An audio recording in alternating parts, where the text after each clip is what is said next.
Final word. I got it now. I'll put it in my bag, Law. Yeah, the first team to score 35 points to lose. Lose. We like hearing that. Yes, It's a record. very, The very, final very, word. very, very good day. Today, we have a very, very special guest. Special. Yeah. Yes, indeed. You know, because sometimes, y'all know, because you know how it is if you was raised by your mother and father. It's hard to say who your favorite, right? But I can say, The final and word. everybody should say on the final word, and I know we all agree with this, that I think Michael Gehlken is the tea leaf king. Like the tea leaf king. We be bringing that knowledge. Oh, we bringing man. them fire stuff. Oh, man. Like, literally the best questions, The final period. word. So I got a highlight today of just the questions that he put out there, just displaying the football knowledge and just finger on the trigger. You know, so Yeah. I'm excited. He's in the final building. Hey, word. God, He gets shared all the time on all my pages because I know when he's at camp, The we're going final to get the word. thorough. yes. Yeah, The the real. word. Yes. He's the sniper. Yes, we're getting the real. Now, everybody, I'm going to tell y'all have to show Mr. Gehlken some love for a couple of reasons. He has a newborn, Yes. Okay. and he's still spending time today to talk about football. Come on now. Y'all got to The clap it up for final Mr. Gehlken. word. Come on now. Put your hands together, man. Clap it up for Mr. Gehlken. Give him some hand claps. Yes, sir. Salute, salute. That boy's good. Dedication. Boy, good. Dedication. That boy good. Dedication. I thought you were gonna say, man, he's beard gang. You know. Yeah, because he was He playing is. that last time. Yeah. Beer He is game. beer That's game. what happens when you get Beer babies, game. though. Yeah. Yeah, you That's get what happens when you the- get babies. The Yeah. beer come out because you like, The man, I ain't beard come shaving. out. He looked a little tired, too. He looked like It's a stress. He looked like he been, you know how you don't get no Stress. sleep with them newborns? Yes. Daddy. The beer. Oh, man. I'm final excited, word. man. So, Michael, we got a lot for you. Go ahead. I can tell you got something on your final mind. What you got, word. Michael? I'm doing the night shift at the house, so there is a lack of sleep. That is real. Yeah. You gonna have to put some cereal in that bottle. Oh, man. You got to make that baby go to sleep. Yeah. Right. And see, let me tell you another reason we got to clap it up for Mr. The Gill. final word. Because, you know, we was thinking we might do this during the game, and he still was gonna come out and give us some content about the Cowboys. Just wow. So clap it up. One more time. Final word. All right, here we go, man. We got the countdown coming. I'm very excited for this one because, you know, we have some very good questions. And Mr. Gehlken, you done let out a lot, so we got to talk about a lot. You talked about Zeke. You talked about Steele. You talked about Cook versus Zeke. You talking about best five. It's so much we got to talk about. So we gonna try to be quick, get it all in, and get it all out. All right, so we Yeah, finna we kick know off the about show. Zeke and you and Zeke. Oh, I thought Zeke was in your warehouse. He not. He's not. Remember I told you progress stopper. Oh no! Wow. Oh no! Shame, man. You Oh, believe that? No, I'm just Shame. saying. Yeah. Shame. So okay. So I guess we just not gonna Shame. mess with Malik Davis then, huh? Shame. No. No. Nobody's picking up Zeke. Nobody.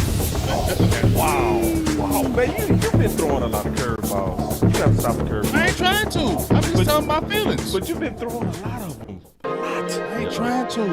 I can't help my feelings. I just wanna run it up. Shame, Can we man. check or something? I've been really in the field, let up. Boss said shame. First they love you, then they hate you, then they love you again. Oh, don't do that. Don't do that. Don't you do that. We're putting that pressure on you today, Don't B. need no deals, I make the deal. Have to take it to a meal. Lately, I just wanna run it up. Yeah. Kinda check the song. Lately, I just wanna run it up. Count that too, count it up. Count it up. Lately, I just wanna run it Sharing up. is caring. Need them ones, I need them fives. Need Y'all them make sure tens, y'all I hit need that that share change. button. To the safe, got blues That inside. like button too. Greens and pinks, it's all the same. I still say and roll my change. Take some losses when I play. Charge it to Notification, the babe. game. I'm with L, yeah, I'm with T Black, I'm with Reverend now. I'm with Bay, yeah, I'm with Jay, yeah, I'm with Chuck and now. Still the same, not switching sides, now it's about loyalty. You switch sides off for the bag, and that's worth more to me. I mix Nike with designer, I experiment. You just rock what's on the shelf, and I'm not feeling it. Search for the one, but baby girl, it's nothing real as this. Can't trust a soul, I keep a hammer, call it too legit. I've been really in the field, love the rush, I love the feel. Lately, I just wanna run it up. All right, so we got Mr. Gehlken in the building. And we gonna get straight into it because, we got a lot to talk about. So first, we gonna kind of talk about a lot of stuff that's already on your Twitter. Okay, so we gonna kick it right off. First, Michael Gehlken, you talked about on your Twitter that Jalen Tolbert caught 2 passes as a rookie third-round pick today. Today, the Cowboys consider him their most improved wide receiver. Why the early struggles and how Tolbert got back on track, including advice from Brandon Cooks and gift from Dak Prescott. So obviously Tolbert is somebody that, a lot of the fans are looking to take that jump.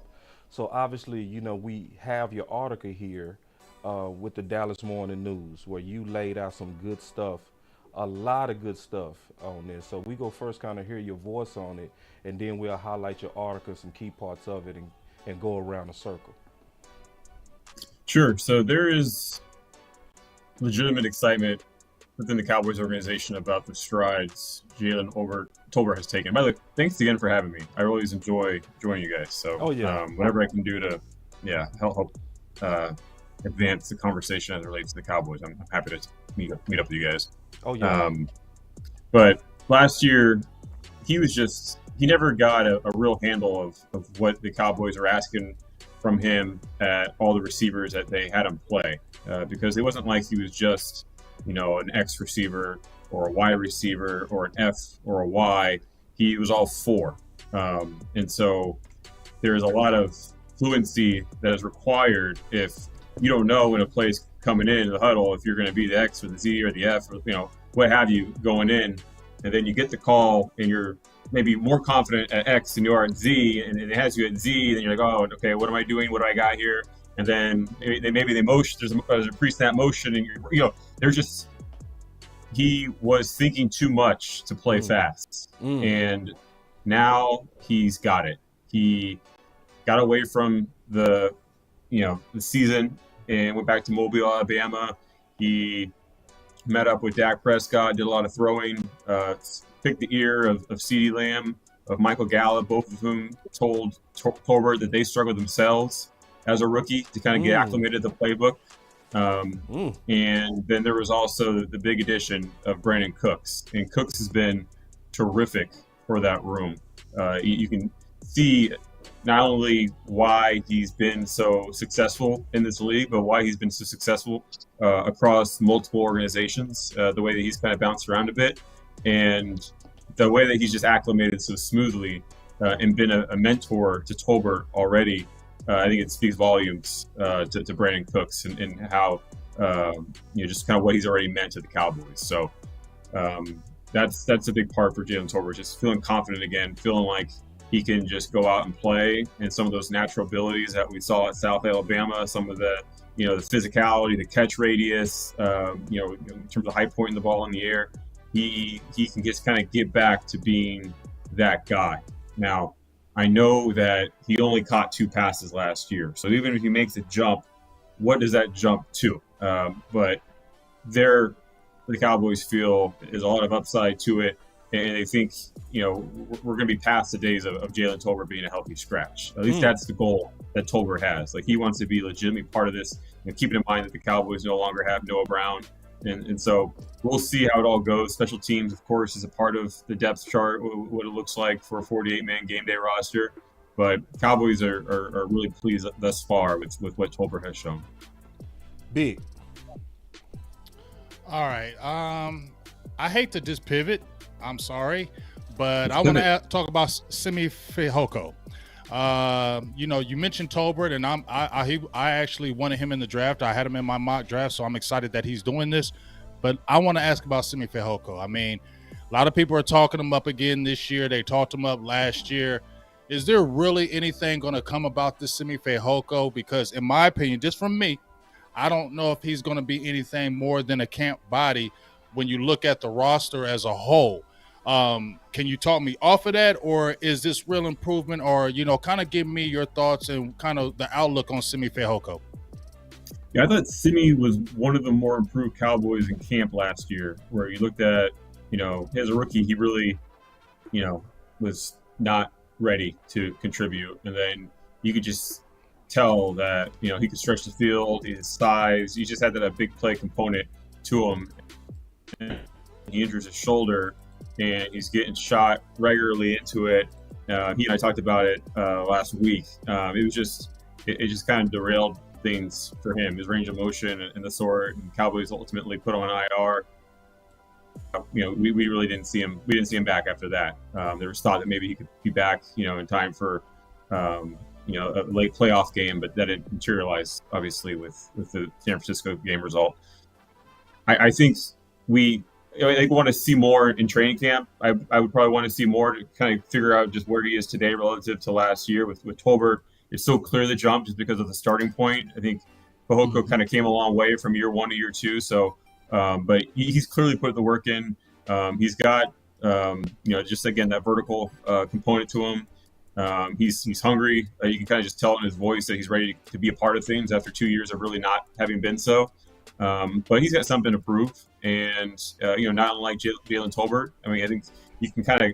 I think it's a good pivot that you make, because they kind of fall in a similar category. There are two guys whose lockers are literally side by side each other, and they very much are shoulder to shoulder as it pertains to what 2023 means for their careers.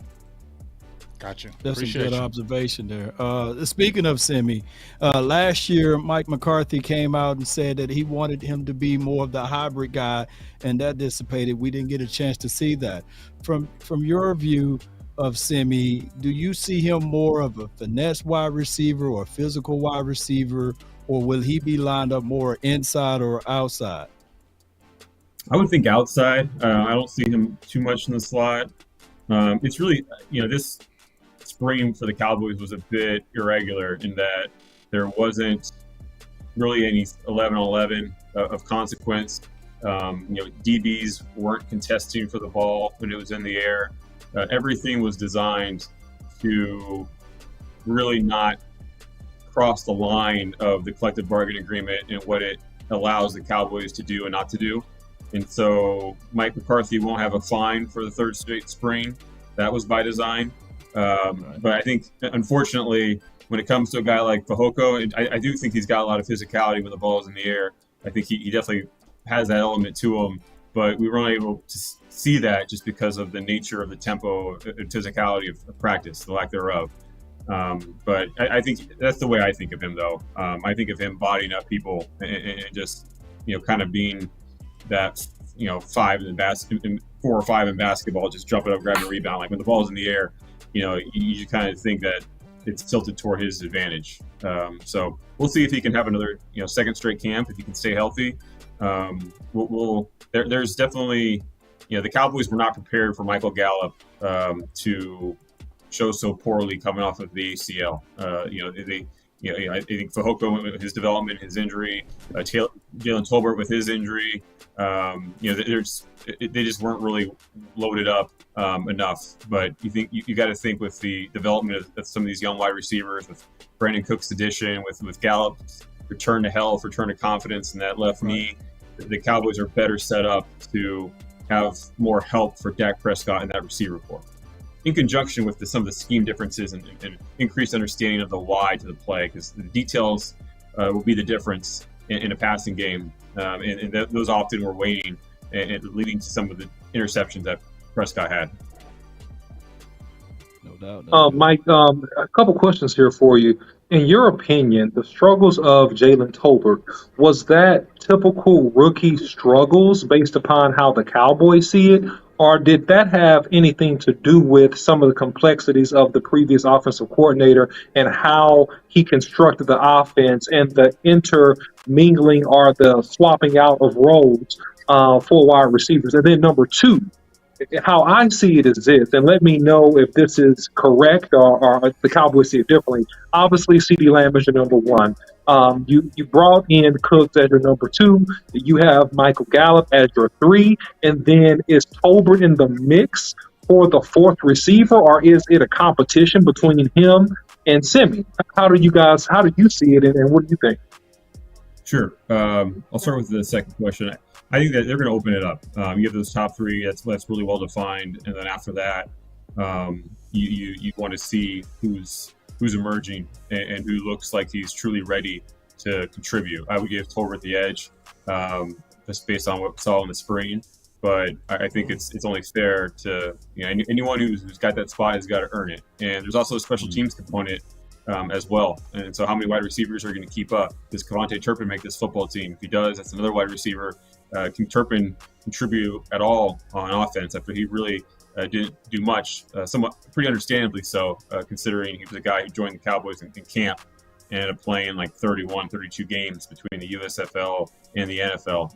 And so there was a lot of physical and mental load on Turpin. So they didn't ask too much of him on offense, but if he's going to be active this year, it would help if he can contribute in that area. So I think it's pretty open going into Oxnard, and the Cowboys want to see again who really emerges and embraces his opportunity.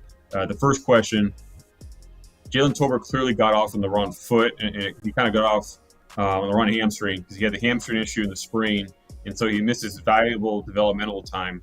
But Mike McCarthy himself publicly has acknowledged that there was a bit of a mistake the Cowboys made in terms of on the road to his rookie season, where they didn't just ask him to focus on one of those wide receiver positions. They gave him like three to learn. And for a guy making the jump out of South Alabama, you really want him to just have his feet under him and to kind of steadily grow within the offense. And admittedly, they put too much on his plate too early. And that was part of the reason why he was, thinking too much and not playing fast. And you could just see it in Green Bay with the the offside penalty. But even then, he wasn't just comfortable out there, and he was trying to make the most of it. Michael. He looked afraid. He looked spooky. He looked spooky out there. He looked spooky out there. He just wasn't. He just wasn't his. He refers to himself in college as like the dude. It's just like Nick Lebowski. Like he's got like. He knows what he looks like when he's playing well. He's playing fast, and he's just natural. Like he can be the dude, and he was not that person last year, and he thinks he's getting back to being the dude this year. So that's kind of his mentality, and I think again part of it is all rooted back into just how much he was thinking last year. Right. So if you Dennis Houston, you kind of looking at it like my main objective is to do what I did last season, but even better. Because Dennis Houston, you got Brandon Smith, you got Kevontae Turpin, you got Dontario Drummond. Which one of these guys, even Tyron, what was his last name? Johnson, I believe, or Robinson. You got those guys that's on the back end of the wide receiver room.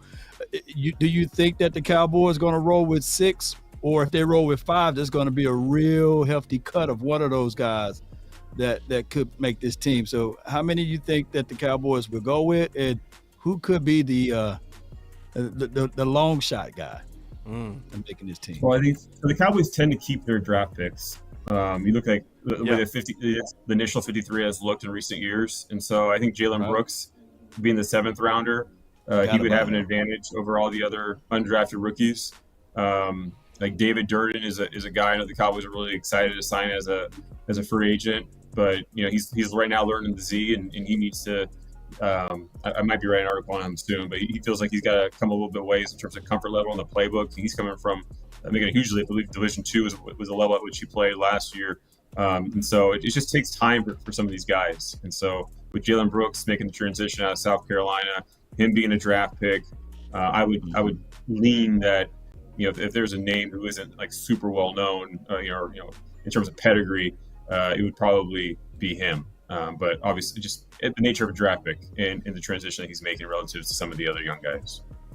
And Jalen Cropper as well, right? He's another guy that could turn heads if he can make it via the special teams or something. Sure. Yeah, absolutely. Yeah, you look for those guys to really show up.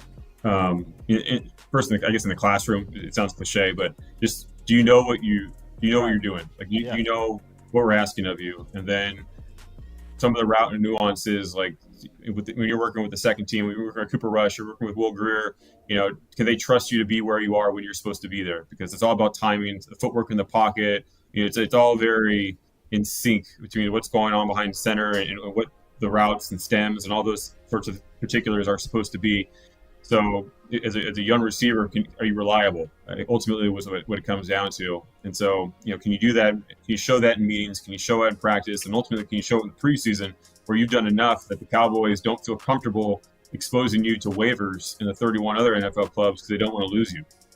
So those are the opportunities that a young player has, and it starts off the field by just showing that they know what they're supposed to do. So do you know if it's X, if it's Z, if it's flanker, whatever it may be? Do you understand your job and your responsibilities? I got something for you, Michael. All right, it's gonna get a little. It's gonna start a little bit of a war in here too. I'm just gonna let you know. So we gonna start with this one. All right, here we go. And also, this clip is courtesy of 105.3 The Fan. We follow the fair use principles. We put the full link in the description, so you make sure that you give that. And all of these articles that we're featuring are in the description. So just make sure y'all know that and give it a click where you can get a full read. But here we go. We're talking with Michael Gehlken, covers the Cowboys for the Dallas Morning News. You can follow him on Twitter at Gehlken NFL. Michael, there's this chatter out there. We don't know how real some of it is. Some of it's been perpetuated by the owner and general manager. But this chatter that won't seem to die about a potential Ezekiel Elliott reunion. How real? You heard that, Big? Okay. Realistic do you think that is? And is it something where the more time that passes where he doesn't have a job, the more realistic it could become that he ends up back here? Yeah, it's funny because I think there's a lot of different thoughts that are going through my mind as I try to answer that question. Oh, wait. Doing too much. See? I think it's listening. Yes, Jerry, it's going to me. Based on, the few years that I've been around him. But if you want to just look at the Odell Beckham Jr. situation, there's a bit of a tendency there to talk about something for, because it's interesting, because it's intriguing, because it's engaging with the public, certain scenarios of potential player acquisition, when there really isn't a realistic chance, or maybe the wins aren't exactly what are being portrayed, but you talk about it publicly as if it's more imminent than perhaps it is, or there's more interest than there is. And I think that's a bit of what happened with OBJ, where we talked a lot about that when privately the Cowboys weren't exactly where they seemed to intimate publicly that they were. But when it comes to Ezekiel Elliott, I think it's valid that we talk about him until he signs elsewhere. Okay, did you hear that, Big? Okay. Wait. I've been hearing it. Okay, let's keep going. As long as he's available, to me, based on what I've heard from back channels. What? Okay, from back channels, and we have him here to talk about this, so we gonna talk about this. Here we go. How the Cowboys have kind of made their interest known. What they've told different people around the league. It has, to me at least, seemed, and this was albeit before. Wait, so okay, before we get going, I told you I gotta do this. I have to do this. So then you also had an article, where you highlighted that the Cowboys have gone younger and cheaper at running back. No part of that recent direction suggests that they'll be a serious suitor for Dalvin Cook. So if I heard you right, Mr. Gehlken, what I heard was through back channels that there could be a legitimate interest, and don't count it out until he signs with someone else. But with Which he's not. Cooks, come on, Big. All right, but with Dalvin Cook, you kind of closing that door. Can you kind of bridge that? Because we've been having fights in the final word over Cook versus Zeke and all that kind of stuff. But I want you to kind of put it together for us. I assume that Cook is more expensive than Zeke in the market today. I think we all share that assumption. Absolutely. Yes. Yeah. Absolutely. And so you look at the Cowboys and what they are at present paying Tony Pollard, north of $10 million on the franchise tag if something doesn't get done there in the next month and change. There's that. Then there is the dead money that Zeke counts against the Cowboys salary cap, not only this year, but next year. And there are, a few running backs in the room, Ronald Jones, Malik Davis, someone that I think maybe is being overlooked, and Rico Dowdle, that are also, there. I think that the Cowboys are about to throw money at the running back position again after all the money that they've already got tied up there, while your quarterback is making what he's making and owed a second contract or a third contract here coming up. And you're looking ahead and you're plotting out, CeeDee Lamb's extension. There's a possibility of a Trayvon Diggs deal. You definitely obviously have Micah Parsons in the horizon. Not this year. Too early. He's not eligible yet. But next year. All of that just says it's not exactly smart roster budgeting to throw such a huge percentage of your cap allocation toward the running back position. Yeah. So you do what other teams do, and you go young, you go cheap. You've already got the money tied up, but you just develop what you have, the guys in the room. And the Cowboys do think very highly of Ezekiel Elliott, and so I'll reiterate: as long as he's out there, I wouldn't say never. And the Cowboys' circumstances could change. Who they have in the room, over the course of camp, you never know. Like there's some moving pieces to it. Maybe the Cowboys and Zeke, they do want to get together, but Zeke sees no rush in joining the team in the spring, or maybe whatever it may be. As long as they did sign his jersey number. Stephon Gilbert's 21, and so Zeke comes back, he's gonna have to tell Will Greer not to be number 15, and I don't know how they'd work that out. I'm not saying it's likely, but in terms of closing the door, I think it makes more sense to close the door on Cook, given the financial reality that the Cowboys have at present and as they look toward the future, than it does Zeke at a lesser deal. That to me is the difference. Let me ask a quick question, Michael, because I struggle with this idea and concept about why the Cowboys did not draft a running back when it was a really deep class, and they could have went young and cheap and got a quality back in the later rounds. And so now we have Malik, which obviously the Cowboys like. Obviously, you have Tony Pollard. I think that's a one-year deal, and he's done. I don't think they're signing Tony Pollard to an extension. That's just my personal viewpoint. And then you have Ronald Jones, who really has to be your physical, make it happen back. And then you have Deuce that you drafted. That's a rookie. He's an undersized, a scat back. So why didn't the Cowboys take the opportunity to get younger and go cheaper, which is the Cowboys' typical philosophy, and draft a running back? And so I've struggled with that concept. I think they can get Zeke back maybe on a 1 or 2 year deal for cheap as we get closer to training camp. But kind of what are your thoughts about that? I think they were open to drafting a running back earlier than they did before they went too small in the 6th round. I think they were open, and just the way the draft fell, there were certain players that they had ranked higher at that position, and so they just chose to go in that direction. It's just kind of the way it fell. That's my understanding of it. I agree with you. For a team that wants to run the football as much as Mike McCarthy has since he came to Dallas, it's a little peculiar that we haven't seen more of an investment. They brought in Ronald Jones, someone who at times was inactive in Kansas City. He's here now, and the Cowboys think he has fresh legs, and there's a lot that they like there. But still, in terms of investment, he came here on a minimum type contract, and then Deuce is a late day 3 pick, and they got Malik Davis coming back, but they didn't think enough of Malik Davis last year to when Pollard goes down in a playoff game and they clearly need juice to make up for that loss. They just plotted Zeke out there and had no explosion from that position for the rest of that 49ers game. And I remember sitting in the press box thinking, wow, they really do not trust Malik Davis. And so then to do that and then to go into your offseason and not make much of an investment there, those two things don't really match up. And I don't know if that's part of the reason they made a change at running back coach. But still, that was, I think to me, it was a little odd that's the way that was handled back in Santa Clara. And then so Michael, not to cut you off, Michael, but question: why don't they trust Malik? That's my question. I mean, he shows some burst, he shows some explosion. What's the issue with him? My guess it was protection. As a young back, it probably just came down to pass pro.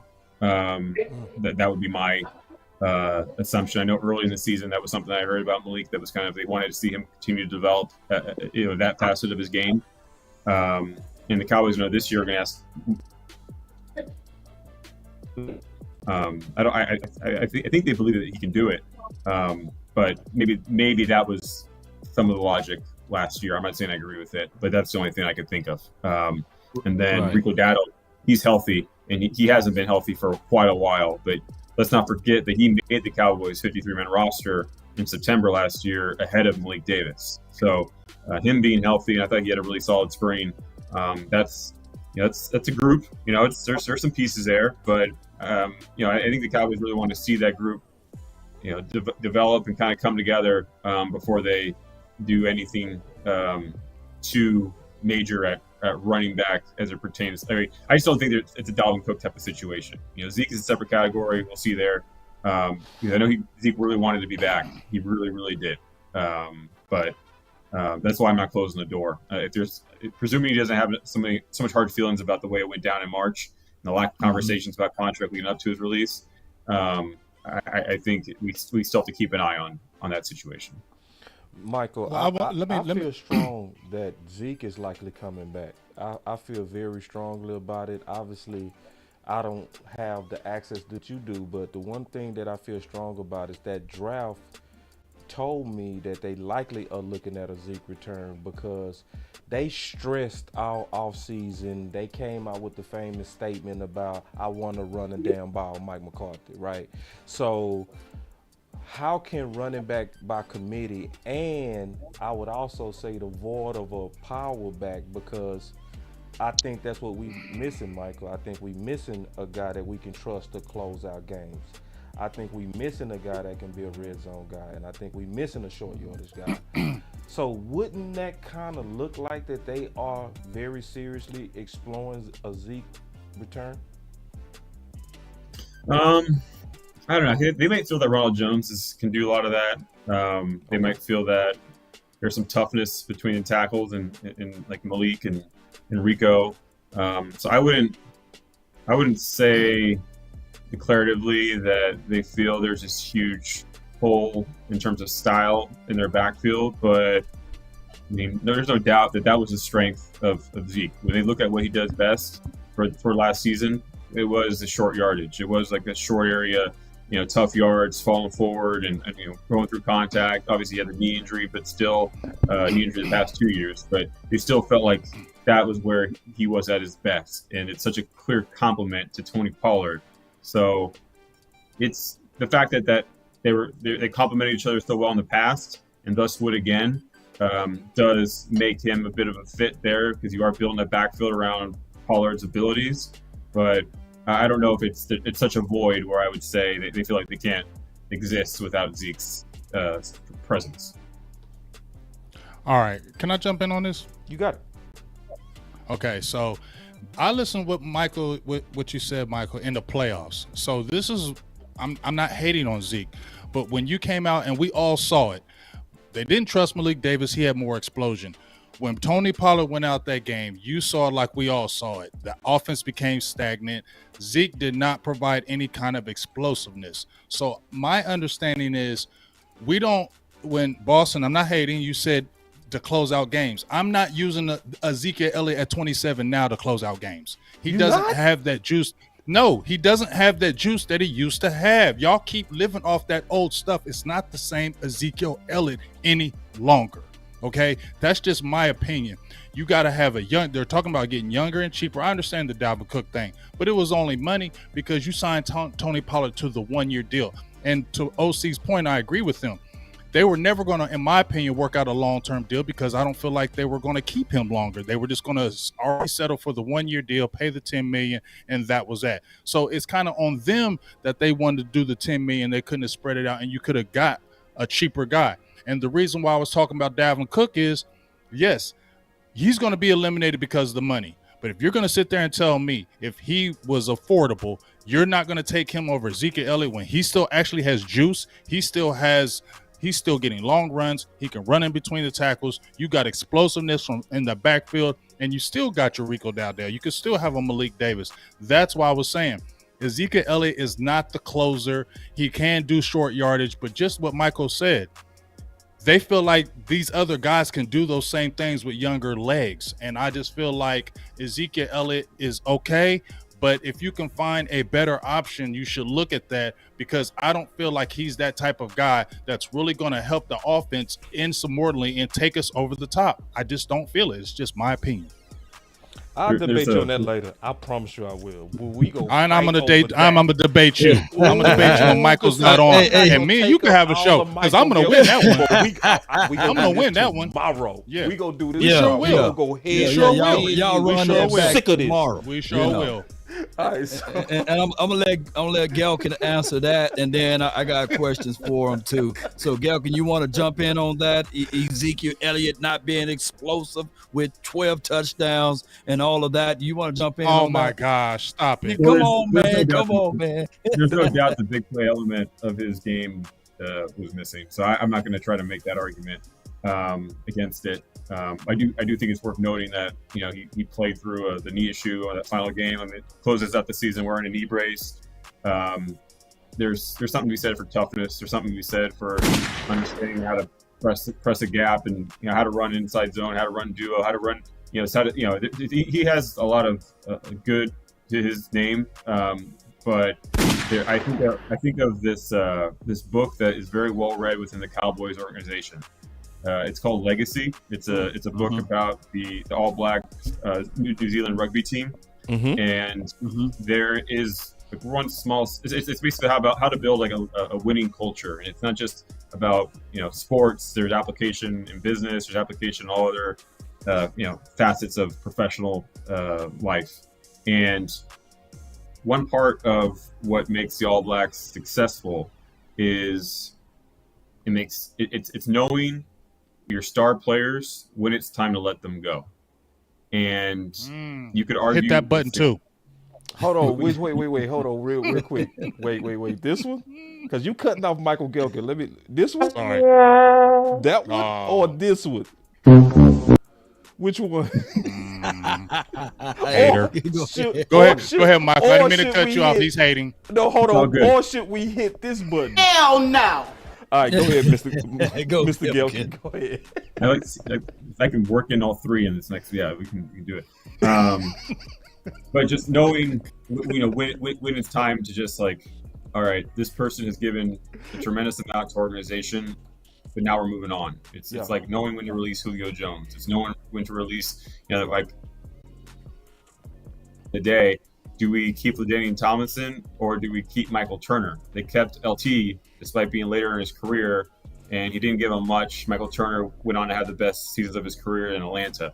And so you kind of have to know when to let go of your stars. And so you could argue that that's what the Cowboys are doing. And you could argue based on production, based on financial investment that they made back in 2019, the way that contract was structured and all the guaranteed money that it gave Elliott the first 4 years of the deal, the Cowboys mishandled a star player and that it cost them. And so it's tough though, because there is that knee component, but at some point, if you can't stay healthy as a running back, does that become part of the evaluation or is it just bad luck? And there was a luck component, I think, to Elliott. And when you look at his early season production, it's what you associate with, a quality running back in this league, despite the age. So, I think you can kind of, I think it's a complex question, and you guys can go at it when I'm gone. It can be overanalyzed to a degree. It can be overanalyzed to a degree because we can go back and look at it and say that, did we let go DeMarcus Ware a little too soon, right? No, We thought that his neck was over with, and then the very next year he was able to bounce back and ultimately help that Denver Broncos team to win a Super Bowl. So yeah, it's one of those things where it's a two-way street, and you want to be on the right side of it, and it's a gamble. We let go DeMarco Murray and brought in a guy named Julius, what's his last name? Joseph Randall? Joseph Randall. Yeah. We elevated him. It didn't work out for us. So I look at this team. You miss 100% of the shots you don't take, right? And that was with Malik Davis. You should have at least brought him in and ran a few plays to see what he can give us because of the way the 49ers were playing their zone cover defense of dropping everyone. So the Cowboys heading into this season, I think that before we even look at Dalvin Cook, before we look into any of these guys that we have to pay for as running back, I truly believe that we got to not put the cart in front of the horse and go ahead and pay Terrence Steele. I think that would give us some assurance for that offensive line. Right now, he's more important to me than the running backs that we may go get, like a Dalvin Cooks or a Kareem Hunt or bringing back Ezekiel Elliott. I think that Terrence Steele should be that guy that we should solidify that long-term deal so that we can make sure that whoever we put out there, that we are solidified up front. What's your thoughts on that? Hold on real quick. I got that for you right here. I'm glad you mentioned Steele there because that's one that's kind of been quiet. Do you think is it imperative that they get an extension done with one of Diggs or Steele so that they're not left hanging, having to pick on who to tag? It's similar to where they ran into that with Amari and Dak, where it was like, well, we've got one tag and now we got to kind of expose somebody to the free agent market. Is it just a requirement that they've got to get one of them done here? I think there's validity to that. And to me, Terrence Steele is a type of guy that you want to pay. Like, he embodies so much of what draft and develop means. I mean, we talked a lot about, all draft picks that we're going to see on the field at rookie minicamp. Let's not forget that Terrence Steele was an undrafted rookie who, if I'm not mistaken, arrived here during the COVID-19 offseason, like 2020, 21, 22. Yeah, this is the sports season league. That's right. So it's what he's done for a guy who showed up here undrafted, who showed up without the ability to have a spring, without the ability to have, a full training camp, without the ability to step on the field in the preseason as a rookie, all those things, and to be thrown in the fire year one and to win thereafter, back-to-back off-season awards for what he's doing in the weight room. And by all indications, has had a phenomenal recovery from his ACL. This is a guy, just character, work ethic, the way is gritty in terms of you look at what he does against a run. If you were to go frame by frame after the snap, last season, so often if the Cowboys are running some of their bread and butter plays in the run game, it's Terrence Steele who's off the ball first. Impressive. So his first step and all those things. That's so impressive. That film observation is so impressive. Let it keep going, and then we go get to this. Yeah. Man, he on fire with it. He on fire. Here we go. We got to talk about the Steele stuff. Steele is a mystery that only Mr. Michael Gehlken might be able to unravel. Here we go. He just sets the tone in a lot of ways. So, to me, you jump at the chance to take care of Terrence Steele, and you have to pay him as a tackle. There's been conversations about potentially moving him this season to guard, and we very well could see that come to fruition, but you've got to pay him as a tackle because that's what he is for your organization long term. But I think you get it done, and I think you get it done over 6 years, something like that. A very long-term deal that we've seen the Cowboys do with offensive linemen. They feel comfortable projecting that position forward across several years. We've seen that with Frederick deal. We've seen that with the Tyron Smith deal, and I think we should see it with Terrence Steele. All right, so this is what I got to say about that. Michael Gehlken, I think you missed your calling. I'm gonna be all the way honest with you. You missed your calling because that sounds like Johnny Cochran right there. Let me put you made a good case. Boy, that was an amazing case you made on Terrence Steele. So I want to kind of highlight what you talked about that and then get your reflection on that based on Law Nation's question. So you got it. Yeah, well, God, I talked so long on that answer on the radio. It's hard to Follow expand that up. upon it. Yeah. I guess I'll elaborate on like the off season that he's had. Yeah. This is no small knee injury. It's not like it was a clean ACL, and it's not like because it was his ACL, his MCL, his MPFL, which is connected to like your kneecap. That ligament is, and so it wasn't clean ACL, and it wasn't something that happened in camp or something that happened in September or October or even November. This is a December injury, December surgery, and so when you have a late season procedure that is not simple in terms of the reconstruction, and it can take time. And so as we talk about how Terrence Steele fits in the immediate, let's see where he is at the start of camp. I mean, he probably is going to start in the PUP list. Okay, and we'll see how he progresses and whether or not the Cowboys activate him from PUP. The way that they talk, you'd think that he will be activated before week 1 because they don't want him to miss, the first handful of games, and they think that he can do enough. But then again, it was a December knee reconstruction, and Cowboys like to play a numbers game when it comes to assembling the best 53-man roster. They're just trying to get as many quality guys in their building, and keep them in their building, and not expose any of the guys they really like who are young to waivers.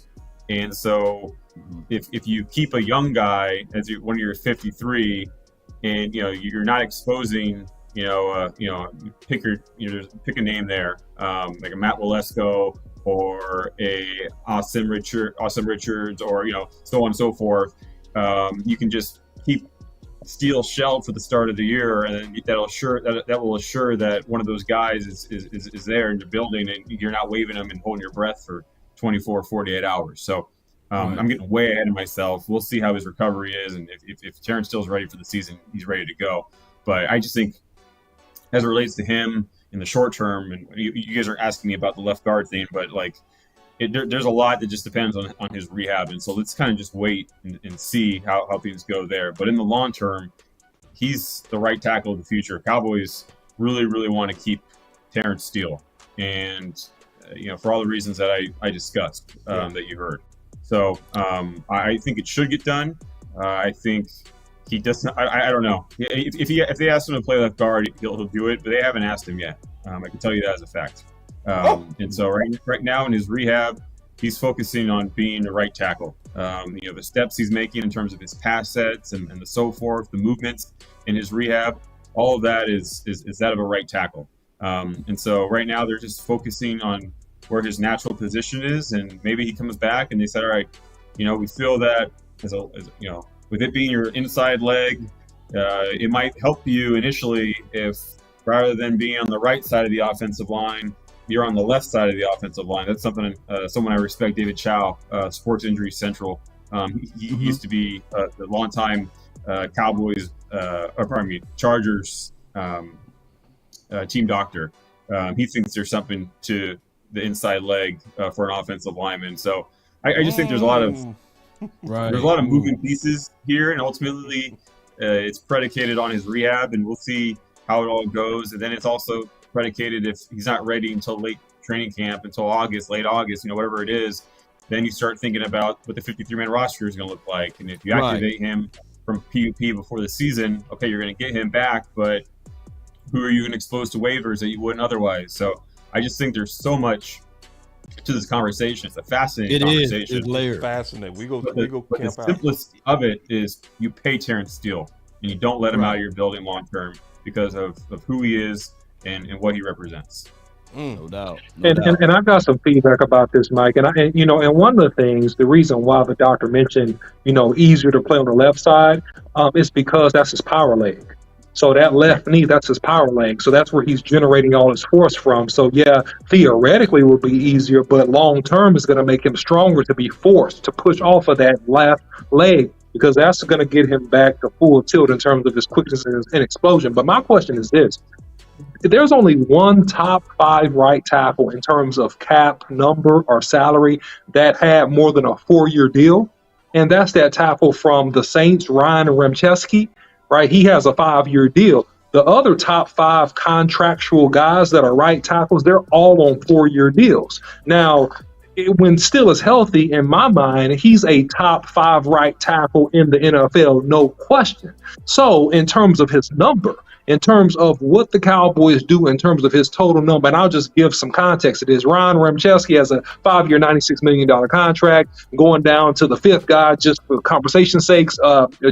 Jawin Taylor, he has a 4-year, $80 million contract. So, this is my contention that if Terrence Steele comes out here and he plays more than half a season, he looks at least 85% of himself, his number goes up through the roof. And it's going to be hard for the Cowboys to haggle him and get him down if his performance is close to a Pro Bowl level. So the wisdom, in my opinion, is for the Cowboys to get this done early, because if they get it done early, they're going to have the best chance to get what they want, which is a team-friendly contract. Otherwise, if he's healthy and he plays pretty well, his numbers going to go through the roof. What are your thoughts about that? Let me jump in here real quick.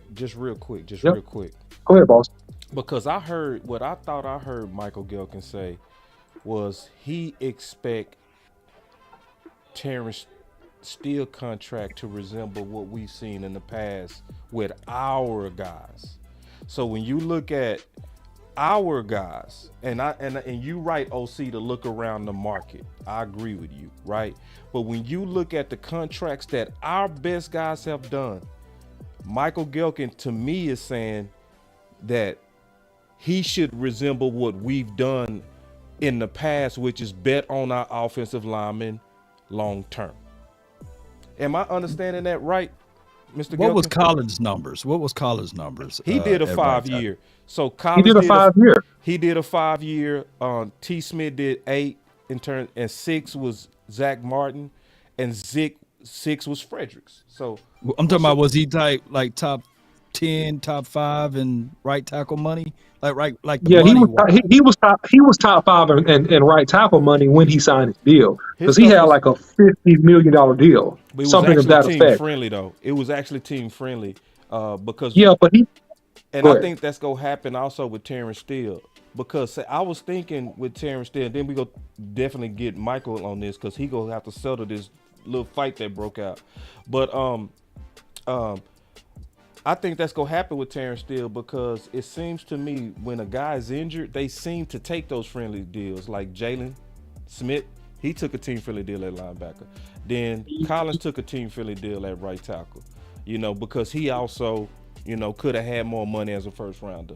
But I want but boss, real quick, my point was this. Point that I don't want to be escaped here is that the sooner you get it done, the better. Because if he shows health on that left leg and he plays half a season for you and you hadn't extended him, you hadn't got it done, it goes to the end of the season, his numbers are going to go up because he's proven he's healthy.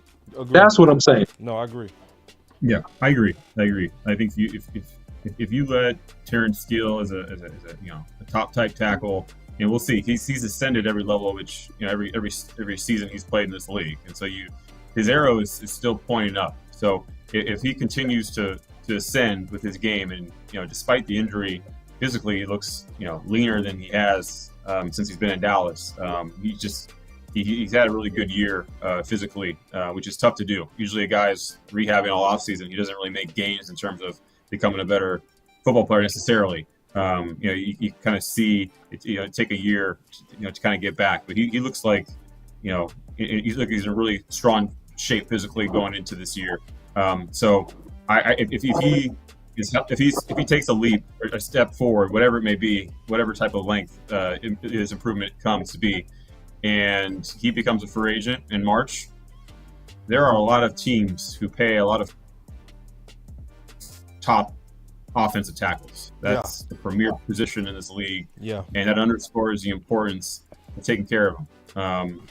He's better in the run game than he is pass protection, but still, if you can add a top type tackle, you pay to do it in this league, and that's what would happen. So I think Cowboys know that, and you know what? Who also knows it is Eric Burkhart, Terrence Steele's agent. And so, what kind of rush is he going to be in to get a deal done? Especially if there's chatter about his client potentially being moved to guard. I mean, that might not be something he's super thrilled about, without putting words in his mouth. But there's a chance that he wants to see how that plays out before he does anything, or get some assurances to that end. Some clarity as to what things look like in the future, or some questions at least in conversations with the Cowboys, should they go down that road. So there's again just a lot to the Terrence Steele thing, but to me, you got to do whatever you can to get that done. I forget what your exact question was, OC. I hope I answered it. Hey, Big, you got some? Because I definitely do. Not on offense. I don't. Definitely do. I definitely something on this. Well, let me slide this one in right quick. Let me slide this in right quick.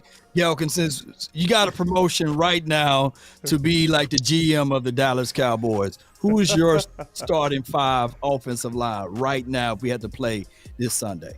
Well, thankfully, I would listen to Mike Solari. I would listen to the guy who's been coaching the NFL offensive line since 1987, which also happens to be the year that I was born. Wow. So I would defer to those who know more than me. I think that's important of any leader. And Mike Solari knows a hell of a lot more than Michael Gehlken as it pertains to what the starting 5 should look like. And I don't know if that sounds like that might sound like a load of crap, but truly that's how I feel when it comes to a lot of this stuff. Like we can speculate, we can think about different combinations on the offensive line, but ultimately there's coaches in the room. And as much as like sports talk and sports take, and that's the culture, right? And maybe that's why I'll never be on these shows on ESPN or whatever, Fox Sports 1 and all that. I don't really.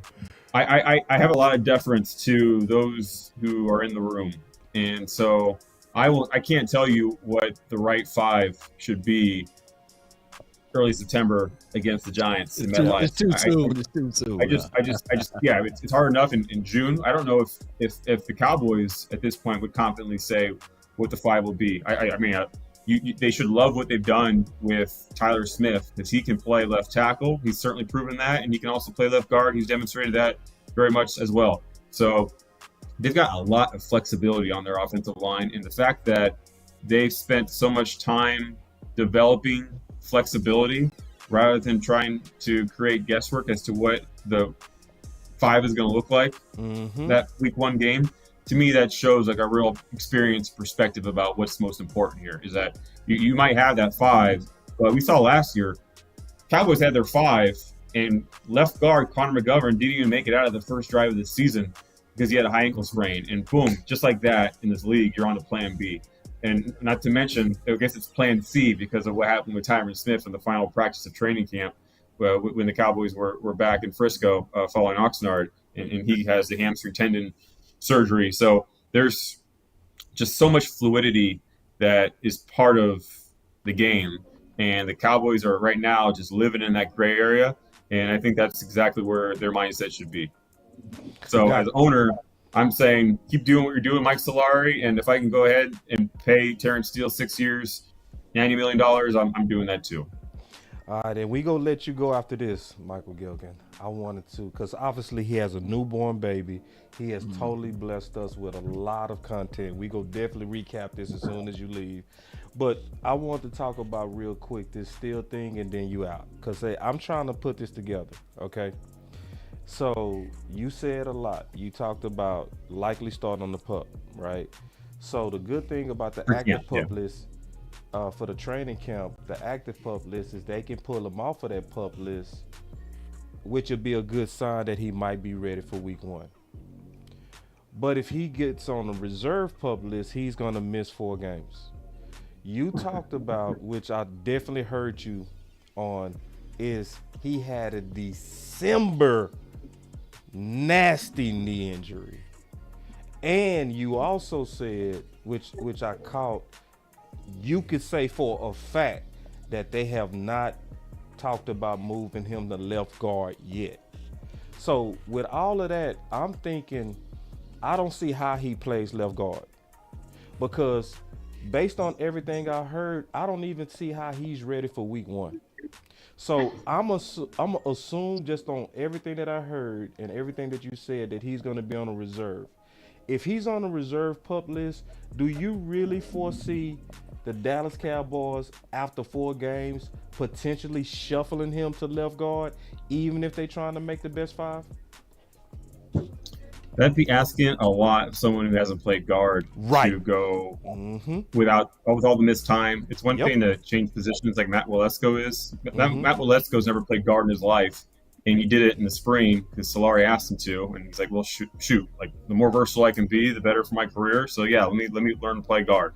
That's the mindset that Terrence Steele, I think, would have if the Cowboys were to approach him. Again, they haven't, but if they were to approach him, but it's one thing to do that when a guy's in spring and he's healthy, but when guys, working on the cords with director of rehabilitation Rip Brown, and he's missing the start of training camp. I mean, how much time is he really going to have to build a chemistry with left tackle Tyler Smith and center Tyler Biotish to work on the combination blocks, to reprogram his brain that's used to this play, meaning this step. Now all of a sudden, my footing's completely changed. It's backwards. It's inverse. You talk about Jalen Tolbert thinking too much last year. I mean, how much would Terrence Steele be thinking this year? What kind of position are you putting him in? Is it one to be successful? So that's all valid, and that's all something that we're going to have to see what it looks like come summer. But yeah, I think that's a valid concern. That again, it's just there. That's why this whole Terrence Steele thing is just so fascinating. Yes, because there's so much complexity to it, and here in June, we have more questions than we have answers, but it'll keep us engaged, in the months ahead. Well, thank you so much, Mr. Gehlken. We really enjoyed every time that you come on the Final Word and just really help us out with what's really going on the inside. You have been wonderful. Any final words? Thank you, Michael. Any final words? Appreciate you. Final words. Appreciate you, and take care of that newborn. Yes, indeed. I will. Man. 2 months old. You're busy. You're a gem for the community, man. Everybody reach out to me about you, man, and you continue doing your thing out there. We appreciate and you. Represent the beard, man. Beard gang all day, y'all. Y'all see it over there. I'm trying to get his final words. What's your final words before you go? Well, I think so. I've covered the Chargers for 7 years. I covered the Raiders for 2.5. Now this will be my 5th season covering the Cowboys. And the one common thread of what I've enjoyed most about the job, outside of just like the locker room and the interaction and telling guys the stories and earning their trust and making them comfortable to tell me those stories, it's being able to appreciate the fan base that exists across the league. And I think you guys and what you have here, quality of your production, the quality of what you guys, the conversations and how much work you guys put in, but I know it's fun and your passion. All that is just, it makes my job more gratifying. So you guys are thanking me. I thank you. Thank you. Wow, man, that's Mr. Michael Gehlken. Go take care of that little baby. Talk to you later. Thank you so much. That was Mr. Michael Gehlken, and yes, that was. We got a lot to talk about. We got a lot because that was amazing. All right, so let's talk about this. So first of all, before we kind of get in and recap some of the stuff that I got out this interview, I first want to kind of highlight Mr. Gehlken. I want to highlight this. This is important because I want to show that the most important questions of the seasons have come from Michael Gehlken. So do y'all remember this particular question? You mentioned how the Chargers were kind of taking away the deep passing game. Yeah. What's the balance of, as an offense, you obviously want to take what the defense gives you, but is there some level at the same time you don't want to let the defense dictate where you attack them? Man, come on, man. You supposed to lead off with that one, man. What's wrong with you, man? No, I'm just highlighting them. I'm highlighting the type of questions you get from Michael Gehlken. He literally said, is there a time you don't want the defense to dictate where the ball goes? That came from Michael Gehlken. So, do y'all remember this? The decision to head on Amari, his usage, not just production, but in terms of how often he was targeted, even when he was on the field, it was down. What do you make of his relative lack of involvement, especially for someone who's got the contract of a number 1 wide receiver? I just say, he's sniping. Woo! That boy sniping Gehlken. And do y'all remember this one? Dallas Morning News. How many reps and time on task goes into an option route between quarterback and receiver? And when you're making that change at quarterback, even if you're running your offense, how cognizant do you have to be of just that time on task that some of these guys don't have in Cooper? A lot of great questions today, but this is my favorite. So we get to talk a little ball here. But no, I've never been a big option route thrower. Oh! That boy sniping, man. The man on the grassy knoll. That boy Like, good. so Yeah. the biggest, I wanted to highlight that because that shows you that, like he said, I'm not an FX1 guy. I understand what he's saying with that. It's not in him to try to, what's the word? Bait you, clickbait you. He can't do it. It's not in his DNA. The only thing that he does is ask football questions. Yep, he's a sniper. Yeah, man. So let's talk about real quick, guys. What I heard from this. So I got his picture in there. You got his picture in there. Oh, my bad. Put that out. I'm doing too much. I'm doing too much. Thank you, Big. Thank you, Big. Yeah. And I got about 2 soups that I just got to read out right quick. But go ahead. Yeah, I got some soups. Oh, you want me to go? Don't go. All right, you get your soups. I get mine.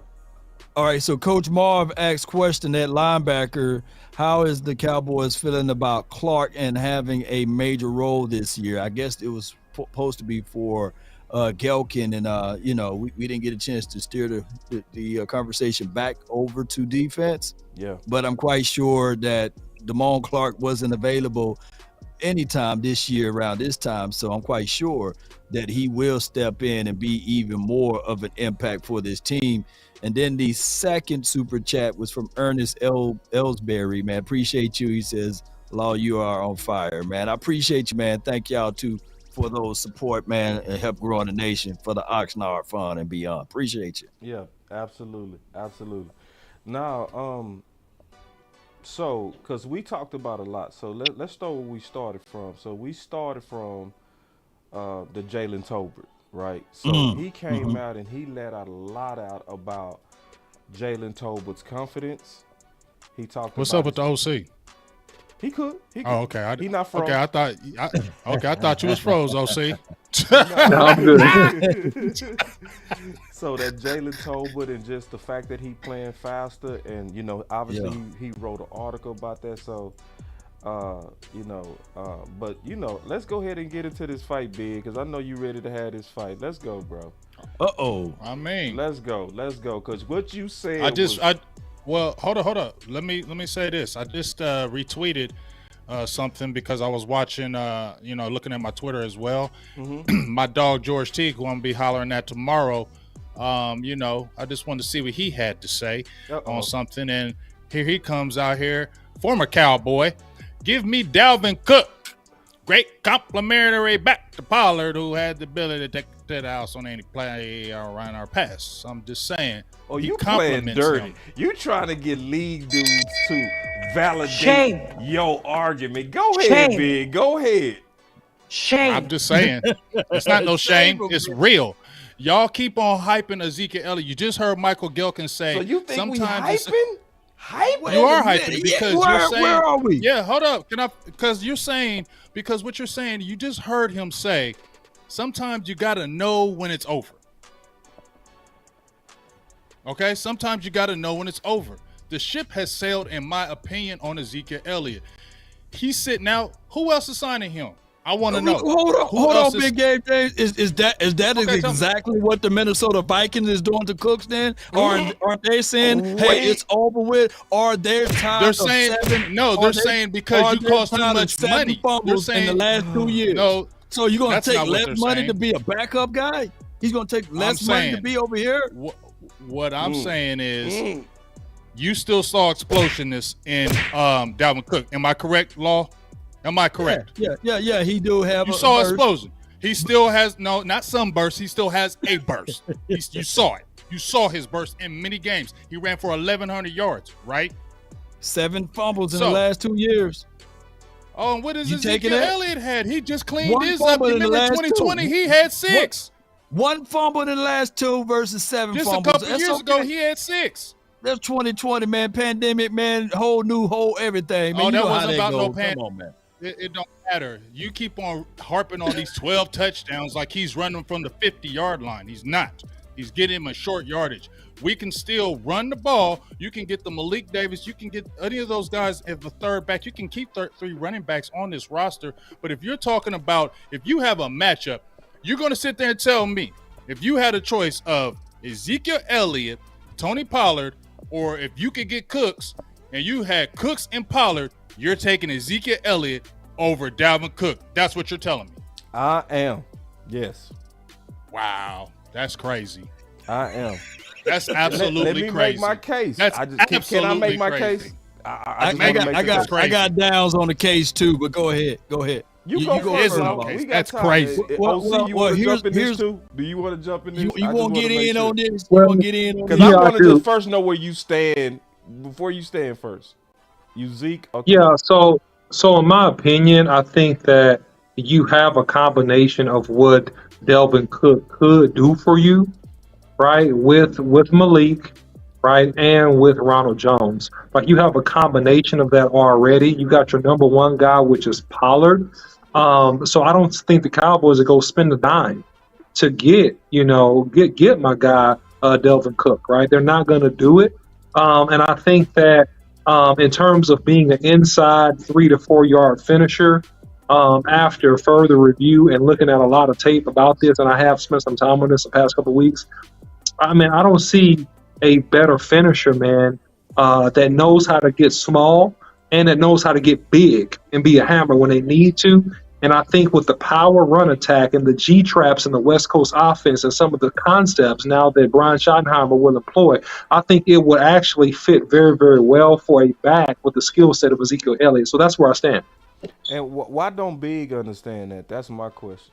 I understand that, but he don't have it anymore. You just watched the last game when we had a chance. When Tony Pollard went out, you had a back in Malik Davis. Yes, they didn't trust him, but he was more of explosive. He could have helped that game. When Ezekiel Elliott came in the game, there was absolutely nothing. It was absolutely nothing. He was getting like 1 yard a carry. We played the Tennessee Titans, right?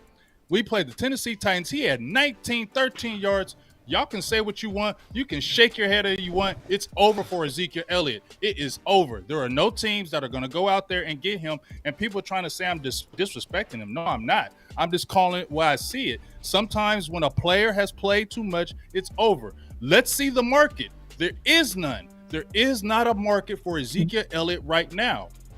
Is there? Big, I agree with you on that.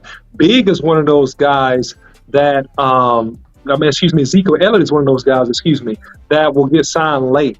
He'll get signed when somebody gets injured, or he'll get signed like right at the beginning of the regular season. And I think that's the sweet spot that the Cowboys are kind of waiting for. That once camp gets started, they're going to see how it goes with Ronald Jones. They're going to see how this thing goes with Collins. They're going to let them compete a little bit. And if it's not looking good, you go see number 21 right back in there. And or if somebody goes down, he's getting signed the next day. So that's what's going to happen in this situation. Facts, and facts. Law, you got downs. Go ahead. Well, yeah. Let me scoop. We jumping you today, Talk B. about your 12 touchdowns. We jumping you, dog. I'm not beating That's my dog fine. up, Big I'm Game ready for you, James. John. I love his objectivity on this, but this is my Y'all thoughts wrong. right here.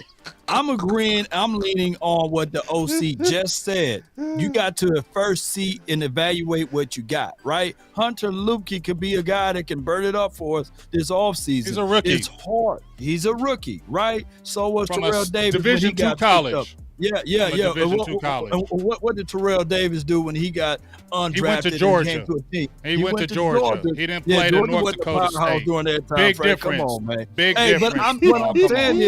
what I'm saying is we got to first evaluate what we have. We just had Gehlken on, and he was talking about the money, Money, and the That's money all it is. states. it's about the money. It's about and the money. I don't foresee Dalvin Cook looking at this situation saying that he will play for peanuts. Right. I'm looking at Dalvin Cook looking at a deal where he want anywhere between $6 and $8 million. I don't want to talk about the money though. You need to break down what is going to offer Ezekiel Elliott. We already know the money. We already know Dallas is not going to sign him because of the money. We're talking about the player. You tell me the difference between a more explosive Dalvin Cook or a short yardage back in Ezekiel Elliott, because y'all talking about he can get skinny, which he can, but we seen in games when Tony Pollard wasn't in there, the running game stopped. It did. It stopped, but at some point you got to draw a line in the sand. Was this? Yeah, you do.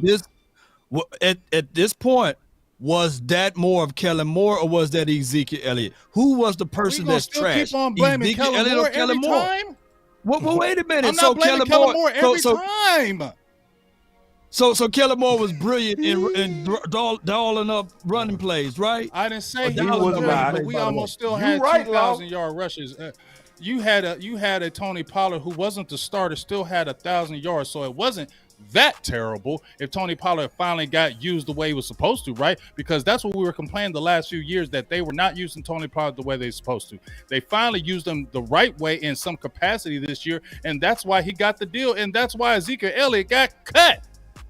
Okay, so I feel you with that, but Take that off means that picture, boss. with the other end of the argument that Joe Mixon, who had less rushing yards and less touchdowns, all of a sudden Ezekiel You Elliott still on had this more Joe rushing Mixon thing? touchdowns. Come on, man, I'm still on it, man. You know, because at some point, where does Ezekiel Elliott wash lies? Is it lies within the offensive line, the play calling, or Zeke himself? Which one is it? Or what? Where is it? Zeke Talk to me, himself, Big he Game doesn't Dave. have the same. I'm telling you, he doesn't have the same burst. He doesn't have that same step. And if your offensive line is compromised, which we're still in flux, we're still trying to figure out. You just heard Gehlken say that you might still have Terrence Steele out on the PUP, and you're talking about 4 games, right? Yep. We don't know what Matt Walesko is going to do. We don't know what Josh Ball is going to do. We don't know what Farinaut's going to do. We don't know who we're sliding in. We don't know how that line is going to be in. So if that line is in flux and you have a guy who's not the same as Ezekiel Elliott, you tell me what defense is going to be scared of Ezekiel Elliott. And if, let's say, Pollard goes down and you had Ezekiel Elliott was your main back again and he was the starter, this offense would become stagnant. Okay, I gotta jump in there. Hold on, because Law, he landed some punches on you. I think I gotta drop big. I got you on this, dog. I think I got you. I got you on this, bro. I'm gonna just ask you some questions because I don't think you heard OC, bro. I'm just keeping it real. I heard OC. You my dog, but I don't think you heard him, bro. I heard him. Because first of all, let me ask you a question. Was the OC originally with you on this debate? Yes or no? Yes, but that's okay. No, I love OC, I but just if you want to want ask to go to you a your question. side, bye. No. I just want to ask you a question. But see, and then the OC, he evolved just like I did. Because I was not. No, hear me out. Hear me out, bro. Because this is the key thing. This is the key thing that the OC said. And this is also why I'm favoring Zeke. Because of Brian Schottenheimer's zone scheme and the way that he fits. Especially if that knee is not a problem. There is no. But it's been a problem the last 2 years, boss. I agree with that. But my question is this. Doesn't that alarm you that he's never been hurt? Okay. He's never been hurt. Why. He's been a warrior in tell his you last why. 2 years. Because what happened to him big could happen to anybody. What happened to him could have happened to Pollard. Right. But when you get older, it's easier to happen. Am I not correct on that? That part I do agree with, that Father Time does not fail. But my point is this. More knee injuries, doesn't that slow you down? It could if it's a degenerative. If it's a degenerative knee injury, yes. But we don't know that. If it is, we don't want him back. But if it was just a freakish injury, which it looks like, because the first injury, he got hit directly on it, which could have happened to Pollard.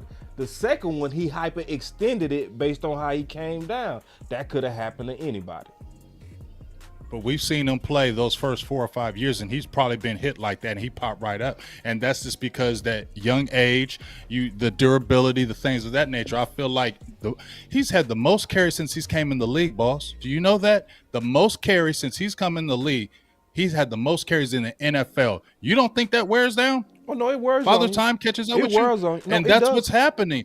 And I just said, if Pollard were to go, okay, I'll go away from that. But if Pollard goes out 5 games, you're going to tell me this offense is not going to miss a beat with Ezekiel Elliott as the starter 5 games. We're going to still hit the ground running, and everything's going to be good. If Zeke is healthy, we're not going to miss a beat. Not even a little bit. Wow. We might be better.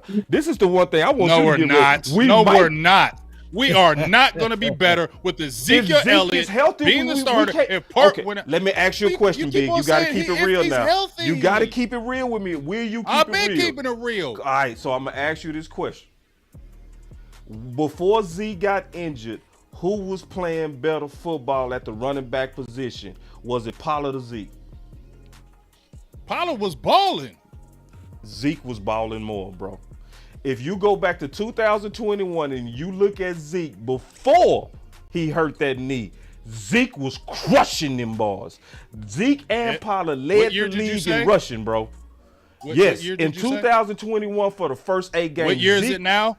It's 2023, but I'm just saying. Thank you. But no, you ignoring the key thing that I'm saying. The key thing that I'm saying, and then I'm gonna get off this because I already won this debate. This was easy. I won. I beat all 3 of y'all. Y'all jumped me and I got all y'all. Listen, are you crazy? I'm glad we fought because I was waiting to fight somebody on this too. I killed y'all. Stop hyping it up. You lost, and you know the Cowboys ain't gonna pay Dalvin Cook $7 to $10 million. We not gonna pay no keep Dalvin on going Cook. to the money, Law. That's what I know. Law already out.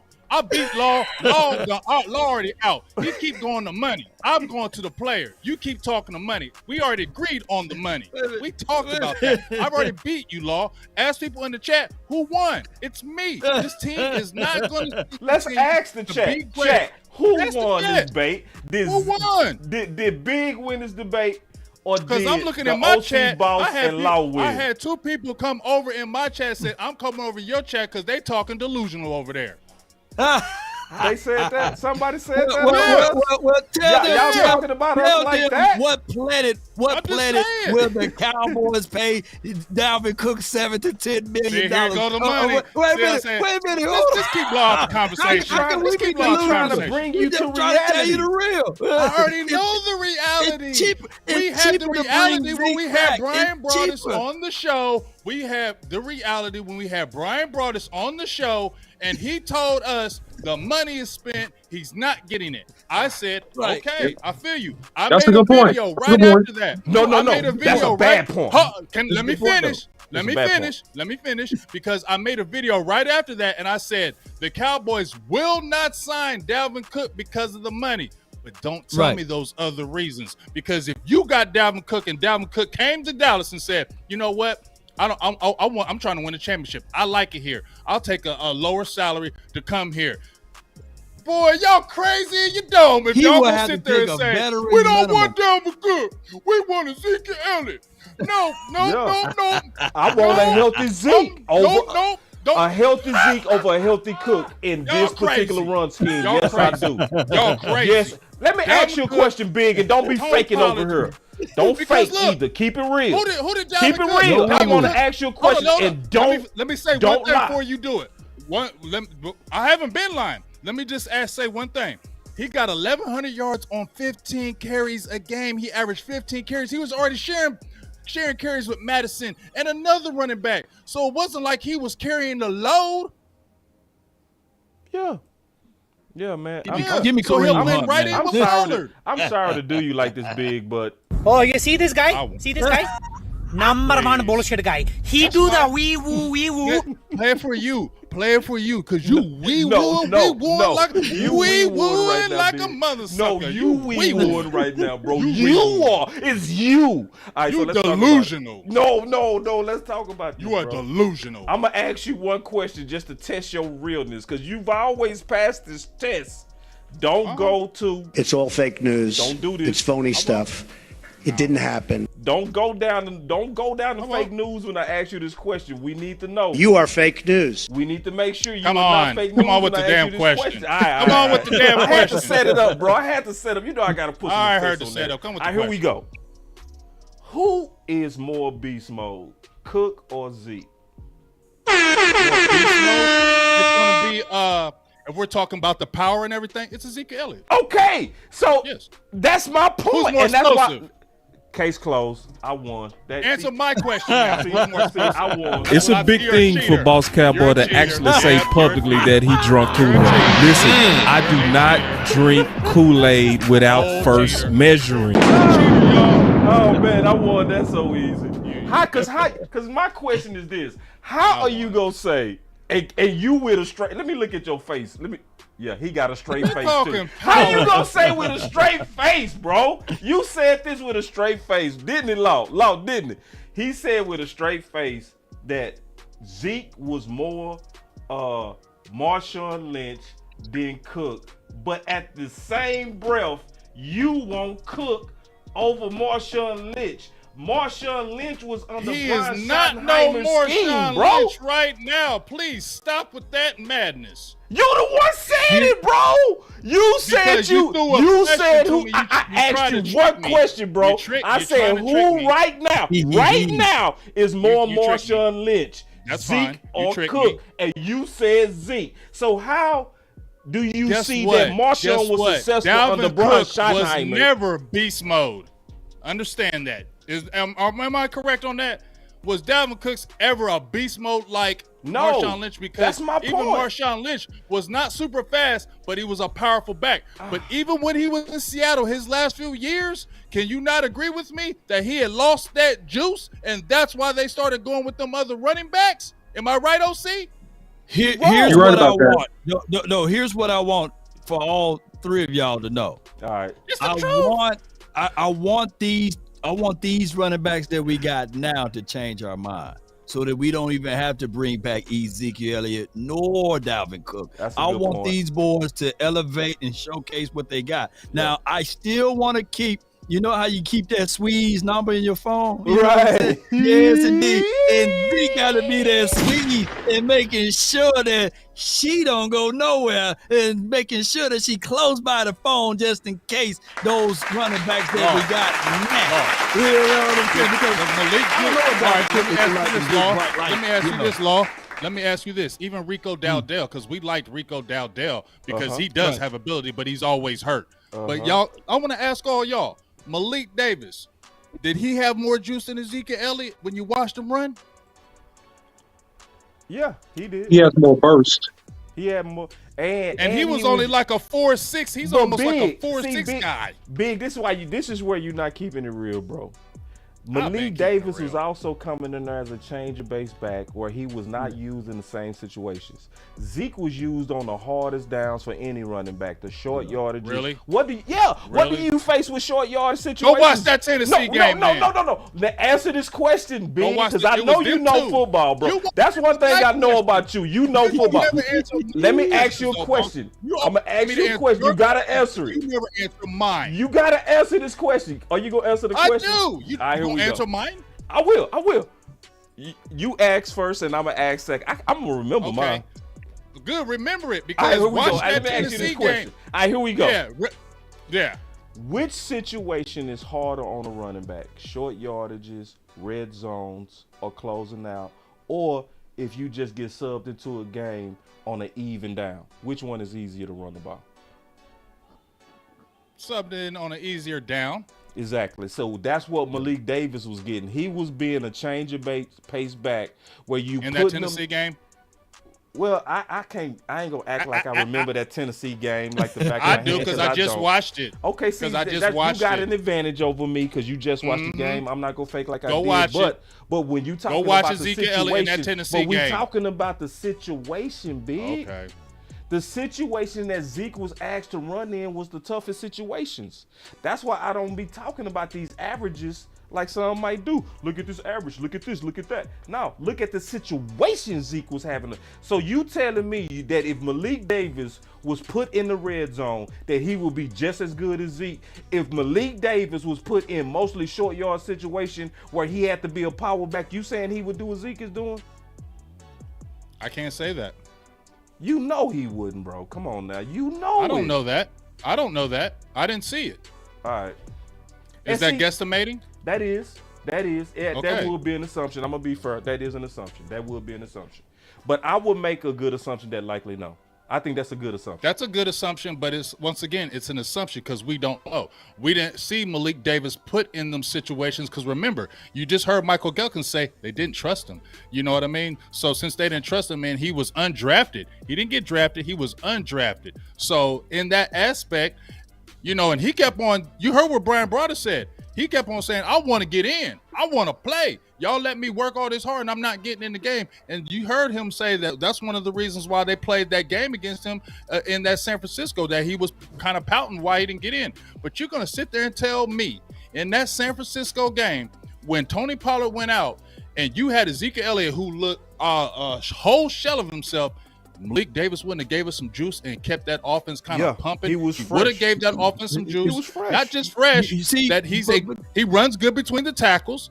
He's not big like Elliott. He's like the thickness. He's not thick like Ezekiel Elliott, but he damn sure can run through the tackles. He's not a type of guy that's going to break to the outside. He does not have breakaway speed. He is more of an in between the tackle or zone type running back. That's why I think he can fit in good with Dallas. That's why I say, let's see what he can do in this year 2. You get what I'm saying? And let's give him a chance. Rico Dowdell, I don't know about Ronald Jones. But as I said before, my guy was Cooks. It costs money. I get it. You weren't going to do it. If they brought back Ezekiel Elliott, I wouldn't like sit there and hate on the man. I'd be like, hey, Cowboys, let's go. But I wouldn't feel good about the offense or what he's going to bring because I feel like that ship has sailed now. I'm standing on it, and I'm staying with it. I'm going to fully close this out, and this is going to fully kill this debate. It's going to be an overwhelming victory. All right, one. And this is also to people in the chat that's like riding for big right now, because I see a lot of y'all riding for big. Yeah, you see how boss be doing? I see a lot of y'all riding for big.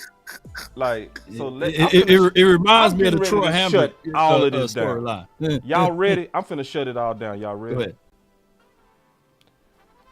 ahead. Big, who do you want out of Pollard or Jones? Tony Pollard or Jones? No, I'm sorry, Zeke or Jones. Who you want? That's the nitty gritty right there. That's the nitty gritty right there. Because you know what, Ronald Jones has done nothing. But he is younger and he's fresher, and I would like to see him in the system. I want to see. You got to answer the question. Who would you take? I want to see Ronald Jones. Okay. All right, you shocked me with that one. You shocked me with that one. Yeah. All right, I'm gonna say because I already know what Zeke can do. All right, I'm gonna say this. I would go with Zeke 1,000 times over Ronald Jones right now. I don't know about right now. Because what Zeke did on a hurt leg, 12 touchdowns, over 800 some yards, had 1,000 yards the year before, also on a bad leg, was in an offense that did not feature him, that actually ran him into brick walls more than anybody. They was running Zeke right into the teeth of the Washington defense over and over and over and over. So for everybody that's saying big one, I want everybody that's saying can't get to the outside. I want everybody that's saying big one. Y'all tell me who y'all want. Do y'all want Ronald Jones or Zeke? See, because that's what it's coming down to. It's not about Zeke versus Cook and an artificial debate. It's not about that. It's about who gonna make our team better right now. And Zeke right now will make our team better, in my opinion, over Jones. So the Cook versus Zeke debate, that's a hypothetical that's never gonna happen because like Michael Gehlken said, likely Cook will cost way too much. The real question is, do you want Zeke over Jones? So everybody that's lobbying against Malik Zeke, Davis. remember what we're dealing with. Everybody that's like big one, remember what we're talking about right now. We're not talking about the actual of Zeke versus Cook. We're talking about the actual of Zeke versus Jones.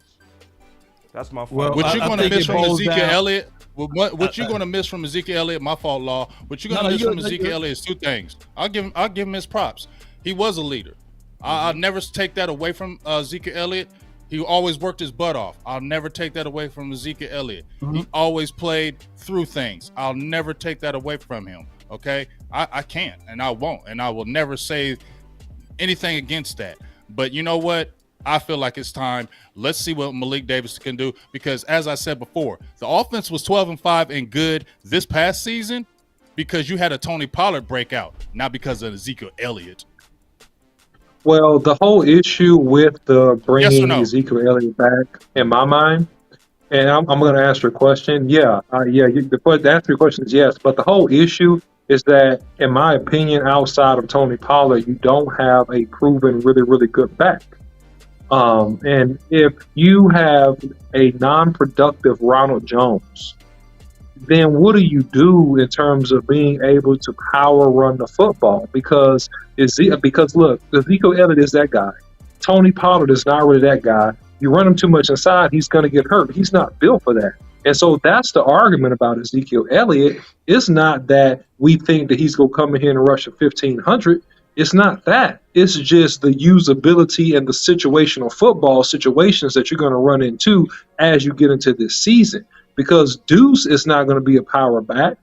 I don't think that Collins is a power back, in my opinion. So where do you fill the void? And that's the conundrum that the Cowboys are in if you have an injury to any of these guys. And so that's why you look at Ezekiel Elliott, because you didn't address it with a younger, more sturdy physical back in the draft, or thus far in free agency. You haven't dealt with that yet. And so that's the reason for the conversation. And that's my opinion. And that's the Cowboys dropping the ball, just like you said, OC. Yeah. You said it yourself. Yeah. The Cowboys dropped the ball on that when they could have got a good back. We all had said, this is the draft to get you a back.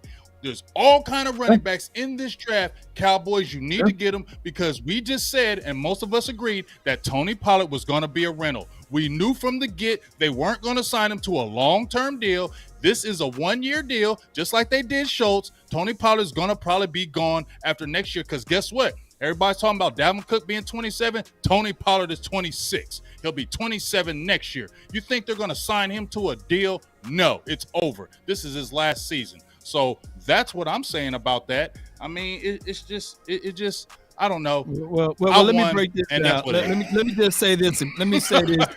And this is a counter to even my guy Boss Cowboy. All right, This is a counter to even my guy Boss Cowboy. And let's get it. And here's what it is. It all goes down to the money. Ezekiel Elliott been used to getting $15 million, right? And he was making his APY close to $7 million a year, right? That was his money. Now, Ronald Jones, and I know you saying Ezekiel Elliott versus Ronald Jones. Right. Ronald Jones just got a contract of $152,000. Man, we can scrape some change together and pay Ronald Jones. So the thing is, Ronald Jones is, and if he complete, and if he's playing so many games, he get up to $1 million. So what the Cowboys are banking on is the money. Now they're looking at Ronald Jones and they're saying, if Ronald Jones can give us half of the production or even a piece of the production that Zeke gave us last season, then they're going to be on the win side, because they're leaning on Tony Pollard to be that guy. So that's just what it is. Now, either they can die by the gun or live by it, and hopefully, we can figure out a way to win. But what I don't want people to do is count out the rookie Deuce Vaughn. I think that his total production was more than Jahmyr Gibbs, and I know this could be wee-wooing, right? Because I wanted Jahmyr Gibbs, but his total production was also near Bijan Robinson. So it's up there. He may just be 5'5", but I know it. Don't hit the wee-woo on me. Come on, Law. Deuce Vaughn is the unknown. He can literally be that catalyst for this team standing at 5'5". That's just what a capacity. capacity? At what capacity? Just like the two teams that was in the Super Bowl. Hey, none of those guys had big burly backs in the Super Bowl. None of those guys were blocking everybody. They utilized their philosophy and their offensive scheme to get their running backs there. Collectively with Tony Pollard, if Deuce Vaughn can produce in Rojo, I would put this running back core right up there versus the Eagles, right up there versus the doggone Chiefs. My running back crew may just be better. So I just want to say one last thing. When y'all watched Malik Davis all last year, we was all excited, right? I remember we were watching him and we were like, man, Malik Davis is looking good. Dallas, that was a great pickup by Dallas. I remember us all saying that last year. That was a great pickup. Look how he ran tough yards, had bursts, everything we were liking. So now we're just going to throw it away and put it on the back burner because we want Ezekiel Elliott back when he already showed promise from last year. You just mentioned Deuce Vaughn. They should have got a bigger back, in my opinion. But Deuce Vaughn, I like him. I said, use him like they use. I said, no, I do. I made a tweet where I said, let's use him like the Saints did in 2011. 2011, Darren Sproles was with the Saints, right? He wasn't their main running back, but he was their leading rusher. Okay, he had like almost 700 yards rushing. He had like almost 800 yards receiving. He was one of the top return guys. Use him in that aspect, but he's not going to be a bell cow. But use him in that aspect where he's an element where you got to watch him. Then yes, it makes that running core effective because you got a Deuce Vaughn, a Tony Pollard. If you sprinkle in the Ronald Jones or the Malik Davis, who I really think we need to give him a chance, I feel like that running core could be good if you don't jump on the outside. It's still explosion there, and I feel like that's what Ezekiel Elliott lacks. And I really think that inside the 10-yard line, we can score with Tony Pollard or one of those guys. Yes, we can. Are we a better running group than the Eagles right now? No. Panel. Okay. Are we a better running group than the Chiefs right now as a collective? We could be because Tony Pollard. Yeah, because Tony Pollard's running all those now guys. over Tony Pollard on the Eagles right now. Big game, James. Nobody. Objectively but they got more depth. Nobody. But they got Bart Scott. He's pretty good. They got they picked up the one dude, Rashard. I know. I'm just saying, Rashard Penny. They just picked up your boy from the Detroit Lions, Swift, and the one kid that was with them. Swift is okay, and then I forgot about him. You're right, but he's not better than Tony. But I get what you're saying. No, I know. Yeah. I'm saying collectively, we got the best back, but collectively they're better in my opinion. Yeah, they got the better back. He mean Boston. He know he's not Bart Scott. Come on, man, leave him alone. My bad, Boston Scott. I'm sorry. I apologize. Boston Scott, my fault. It was a B. It started with a B. Damn it. I'm gonna jump into these final words. Shout out to y'all, man. So getting into the final word, I'm gonna start it off. First of all, shout out to Michael Gehlken. It was very, very, very good. He laid out a lot of nuggets. One of the biggest nuggets was what he talked about with Steele. His body language and everything to me confirmed that likely Steele is not gonna be ready. The OC been warning that that's the case, but when I really, really was listening to Michael Gehlken and reading him, because what did he say? He didn't get hurt in October, November. He got hurt in December. Do y'all remember him saying it? And it was how he saying it. It was like, man, it ain't looking good. You know?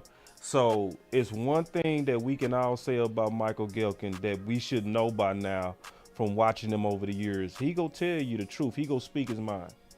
He go tell you, you know. And so the fact that he showed that much reservation, I'm almost certain Steele is likely not going to be ready for week 1. And if he is, I feel worse because the Dallas Cowboys showed us all last year that they will rush you out there even when you not ready. No, they won't, boss. No, they won't. Shit, just go look at Michael Gallup. It happened in your face last year. Michael Gallup out there gimping around and all that. You don't think we'll do that to Steele? Come on, man. So I'm just being honest. That was one of the biggest takeaways I got from this interview is the forwardness and the reservations that Michael Gehlken was giving on Steele. And the biggest thing, that's why I asked him what I asked him at the end.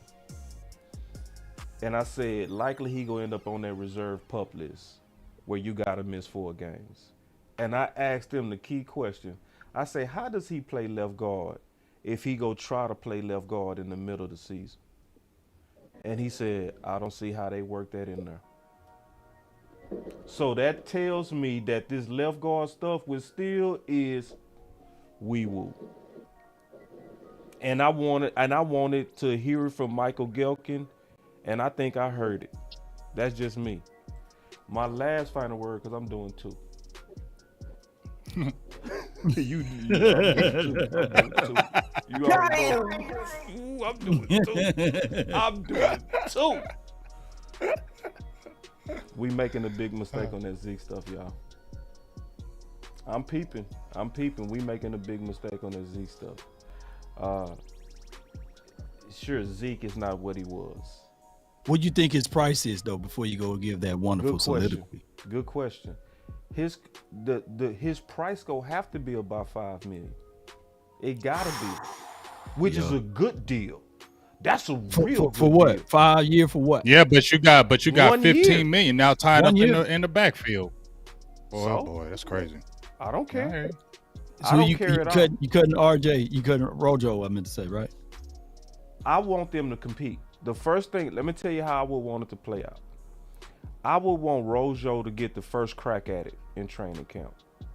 I would want them to simulate him in short yardage situations, red zone situations, and closeout situations.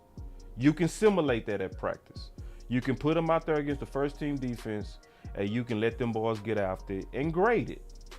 Then go compare that with the film you saw on Zeke, both fresh and hurt, and just ask the question and answer it. Was he better than what we just saw through training camp and through preseason? If Jones looked fresher with those fresh legs, then you don't bring back Zeke. But if Jones is looking then put your pride aside and go call and pick up the phone and give you that guy and get that guy that can get you 12 touchdowns even on a bad leg. So when what if Kareem Hunt say, man, I'll play for veterans minimum? Kareem Hunt can go to hell. Kareem Hunt, he's a power back. He's a power back. He's a power back that had no production while fresh. What? When he was with your boy in Cleveland? Yep. I'm gonna go back and watch Kareem Hunt tape, man. Yes, he did. Don't do that. He Kareem still Hunt has didn't juice, do and he's nothing while power. fresh, bro. I already looked this up. You already looked up his tape? You already looked at his tape? I didn't look at his tape, but I looked at his production. Okay. I'm being all the way back honest. at it. And his production was Kareem Hunt. Now, if he still got it, I might be wrong. He could still have it, because I'm telling you, I didn't look at his tape. Okay, because the vet minimum, man, you know how that go. But keep going. Yeah, but I'm saying I'd rather take Zeke though, because see, when Kareem Hunt came into the league, he came into the league at a 4.6. Zeke losing a step at worst is a 4.6. So you got both of them. That's yeah. So anyway, let me go back to what I was saying on this final word. This is the thing that I feel like we missing, because I was watching the chat and I felt like it was a bunch of people with tiki torches, like.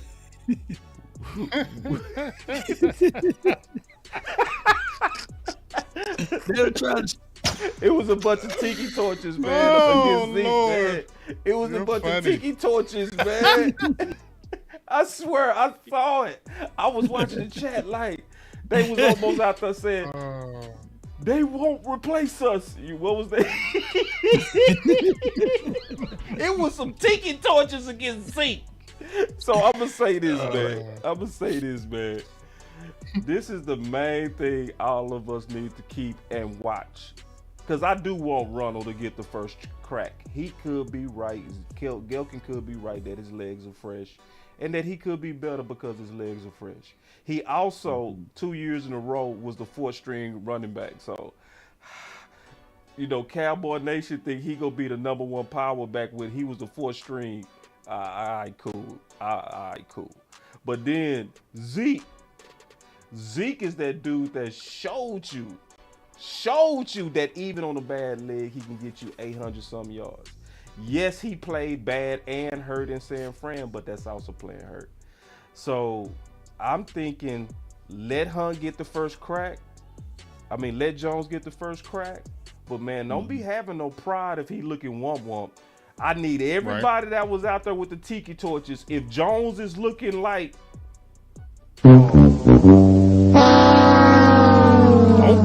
quiet. I'm dead serious too. Don't you And go so make sure down. you throw make sure you throw Malik Davis in there because I ain't heard you say one thing about him and he had juice. Oh, I last year. got something to say about Malik Davis. Hey, before you say I about got that, something- Malik, Yeah. did you remember Gehlken did say that, and I brought this up multiple times too. That Rico Dido, he outperformed Malik Davis in training camp last year. Yeah, he just got hurt. So and I just said Rico Dowdell's good, but he's been injured. Rico gonna show That's been his only problem. Wait. He's explosive. Yeah, but go ahead. Yeah, he is. I love how y'all just took my final word. Y'all my boys. For Sorry. that. That was law. No, that was both law. of y'all, man. But it's all good. Law started it. I keep going. Come back, Go ahead. You keep going with your final word. You can have the extended final word. I extend it because I promise I ain't say nothing else after this. I'm gonna just sit back and be long final word.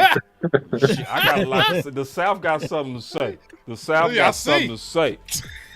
Cause I'm gonna say it. I'm giving my whole soliloquy and I'm gonna shut up. Y'all tripping, bad. All the tiki torches, y'all tripping. Y'all really think in short yardage I'm gonna trust Deuce? Y'all really think in the red zone? Yeah, I'm gonna trust Malik Davis. I'm gonna trust Rico Dowdell. Even I'm gonna trust Pollard. Y'all are tripping, bad. No. In them short yardage situations, we're in trouble because everybody keep assuming that Tony Pollard is going to be what he was last year. Am I the only one remember that he had a late surgery? Am I the only one that remember that? No, you're not. Yeah, but he didn't tear anything, boss. He broke it, and that's different. Yeah, but still, man, they still saying he might not even be ready for. They saying he. They said he's ahead of schedule, and he even said it. But they keep saying he ahead of schedule. That's that wee woo, bro. They saying still ahead of schedule. Yeah, but they're also. But we hear noise about Steele not being ready. We don't hear that noise about Pollard, and so you know it. Thing. See, because this the thing. You telling me that you don't want to make sure with some insurance with Zeke. You want to go out there and treat Pollard like, hey, you go be just the same. No, not at all. That's what I'm saying. That we need to have some insurance in here for Pollard. That we need somebody to keep the load off of Pollard. Because what I fear is that the tiki torches is going to want Zeke out so bad that they go give Pollard way too many touches than he actually built to handle, and we go break him too. I swear, that's what I fear. And I'm watching, and see, that's what I'm saying. If Jones is looking wump in training camp, don't get quiet. Don't go somewhere and put your head in the sand and be like, I ain't gonna even say nothing. No, say it. Say he look like trash, let me just say this and we one need to go thing. get Zeke. Spouse, let me say this one thing. With the current day roster that we have, this team right now, are they or will they be better than the 2018-2019 Seattle Seahawks with their running philosophy? They had Chris Carson, Mike Davis, Trey Madden, and J.D. McKissick. Will we be better than those boys? Will we be better than those boys? Chris Carson, Rashard Penny, and Phil Haynes. I'm gonna keep it real with you. I got the answer for you. Oh, hell no. No. Because what? And I'm gonna tell you why. And I made this case I'm gonna say it again, Law. Oh, hell no. See, cause you name them backs. Every back you name is a power back. Is Zeke is Tony Pollard a power back? Nope. Okay. But I'm taking Tony Pollard over Chris Carson. I know you taking them, but are you taking that in a Brian Schottenheimer scheme?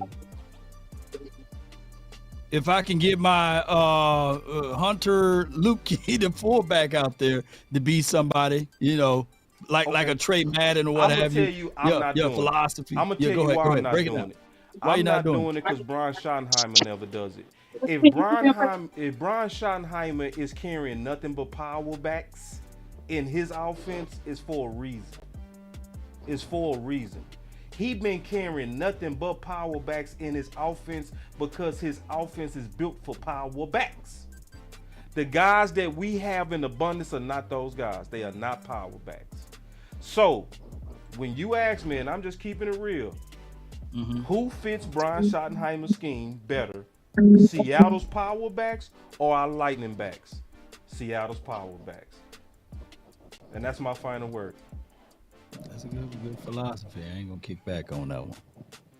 Hey guys, so I had to get on the move, but look, this is my final word, man. I think that the Cowboys need to explore a power back option. Speaking about this conversation, I think that we're in good shape. We need to handle Terrence Steele carefully and not rush him back. That would be my opinion. And shout out to Michael Gehlken for joining the show. I think he did a fantastic job. Really appreciate his work. If the Cowboys are responsible and they're honest about the evaluation of players early in camp, we can make adjustments. But if they have pet cats and they lie, we could get in trouble. That's my final word. Yep. And before you go big, I do want to remind everybody that tomorrow we do have more guests coming. We have special guest, Super Rising Star Aisha Morrison, and DMV Fanatic, another rising star as well. So the final word is going to W up with more. So we're giving you more and more of this, and it's going to likely be a lot more discussion that's going to be different because we're going to listen to a different insider. So I just want to remind everybody that we're not done, that we coming right back tomorrow. And we have a whole lot more special guests even coming next week, and that's going to soon to be announced. That's dope. That's dope. Yeah, for sure. That's dope. Hey, shout out to Michael Gehlken for taking his time out. Had the baby and everything, and he gave us a good hour, gave us some good information. I'm bouncing off what Law and OC said about Terrence Steele. First on what OC said is, please let's not rush him like we did Michael Gallup. Yep. Please, because we're going to need Terrence Steele. We don't need a crippled Steele like Michael Gallup was all last year, and it was a hindrance. We need him at full strength because, like we said, he's not the greatest in pass pro, but in that damn run game, he was a monster. And the only way you get good in that run game is that knee is good. So please take your time with him and do it the right way. And also sign him now. Stop playing the game and get this man under contract so we can, move forward.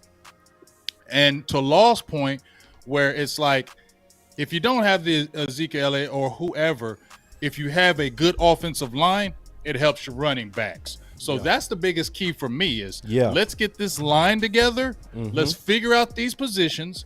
Let's put these guys where they're going to be great, because that's the key. Because I don't care how great of a running back you are, if that line ain't doing nothing, we all understand that. So that's the biggest key to me. Get this line together, and I think the production will be okay. Please, Ezekiel Elliott fans, please don't hate me. Ezekiel Elliott, if you ever watch this, your mom, anything, don't hate me. I don't hate you. I promise I don't. I made a video all about you, but I just feel like the time is past. And if you got your line together and you got these young backs and Malik Davis, Rico Dowdell, they're not Ezekiel Elliott as far as that power, but Dowdell showed something. Malik Davis showed something. I don't know about Ronald Jones and Tony Pollard. He's one of the more elite backs. And I just feel like we dropped the ball on not drafting the running back. And then, honestly, hey, I still love the Cook thing because, as I said before, let's say if you had Cook, and I know the money, but hypothetically, if you had got a Dalvin Cook, and let's say Tony Pollard, that we're worried about him getting those major carries, or even if he got hurt again, let me tell you something. If a Tony Pollard went down and you had a Cook on your team, the team ain't going to miss a beat, and you feel good about that. And you're like, okay, Pollard went down, but we still got a legit guy. I don't know if he can still that guy any longer. I don't think he is. And, we'll see. Hopefully these running backs step up. Hopefully they step their game up because we're going to need them. And we'll see. That's my final word. And I won that debate against all three of y'all. Just real quick, I want to say this before Law go. I appreciate the debate, regardless. Real talk. We need more of this to where we really go through our thoughts and fight it out, because that's how we get better. You know what I mean? Right. And I wanted to fight somebody on it. You the best person to fight. You the best, because I know you ain't go back down if you don't believe it, but I also know you will back down if you do believe it. You know what I mean? Yep. So, regardless, I really appreciate you. It was a great debate. Yeah, I love yeah. No, I really appreciate it. And we need to do this more because I really believe what I'm saying, and I know you believe what you're saying. So, you know, regardless of us, you know, talking the noise that we do, real talk, I really appreciated this debate. No doubt. And that's great debate. And shout out to Michael Gehlken for jumping on the show and providing us with the knowledge of his thoughts of out there being able to watch those guys practice and perform. And shout out to him. Be sure to reach out to him, subscribe to his accounts. He's a good find on Twitter. I would say this too. The whole situation with the money, it always fall in line with the money. And if we can turn salary cap off, I would love for us to have Ezekiel Elliott back into the folds. I just think that for right now is $5 to $6 million that his camp is looking for, and the Cowboys are leveraging who they have now on the roster to see what they got in order, you know, to solidify their team. And hopefully the Cowboys can win with that. But if not, then they will have to pull the trigger and give Ezekiel Elliott his demands. Keep in mind, Rocky Arsenal whooped the Cowboys, you know what, last time it was during this negotiation standoff. So maybe it could be the same thing happening again. Now with the Dalvin Cook situation, if he do want to play for the Cowboys, I don't foresee him taking a cheaper deal, especially as being a running back, because we know running back shelf lives are really small. So he's looking for a big deal. He's not looking for, hey, I just want to win a Super Bowl. He's looking for some money, and it's going to be north of $6 and $7 million. Not just I hate to say that, big game, James, but that's just how it goes, man. But if money wasn't a factor, then bring them in for a cup of coffee. Let's fight this thing out. I just think that the Cowboys are going to roll with what we got. And let's not count out Deuce Vaughn. Let's not count out Rojo. Let's see what those guys can do in the silver and blue. And to change up the argument a little bit, what my guy Boss Cowboy said about the scheme of Shotty. Yeah. He said in his last interview that they kept 70% of the previous administration's playbook. They kept 70. So they only changing about 30%. So maybe the 30% will maybe more scat back guys or smaller guys to be in the backfield. I don't know. It's an old wait and see situation. So we'll find out which philosophy this Texas Coast offense is going to bring about. It's new, and I can't wait to see it. That's my final word. Let's get it. Texas Coast, baby. Y'all make sure y'all come back tomorrow, man. That's going to be fun. I can't wait. No, it's going to be fire.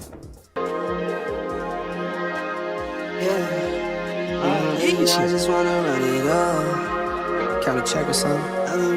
DMV. Man, hit that light. DMV. Aisha. I've been really in the field. I just wanna run it up. Yoga. Don't need no deals. Yoga. Fire. Yoga. Lane. I just wanna run it up. Yeah. Count a check or something. Lately, I just wanna run it up. Thank you. Count that too, count it up. Count it up. Shout out to Wayne Brown for the super chat, baby. Appreciate it. Need them ones, I need them fives, need them tens, I need that change to the Shout out to the Lakers, man. Next year, man. I still saying roll my change. I don't know how. Hey, shout out to Hey, I'm giving a shout out to the Denver Nuggets because the general manager, his name is Calvin Booth. He used to play with the Dallas Mavericks, and I also used to play against him in high school. He was a dog in high school. He went to I can't remember what college he went to, but he played for the Sonics, played for the Mavs. He, I actually dated his sister, and he was an animal back in the day. And he's the general manager of the Denver Nuggets now. So shout out to him from the CO Columbus, Ohio, baby. Let's get it. I just wanna run it up.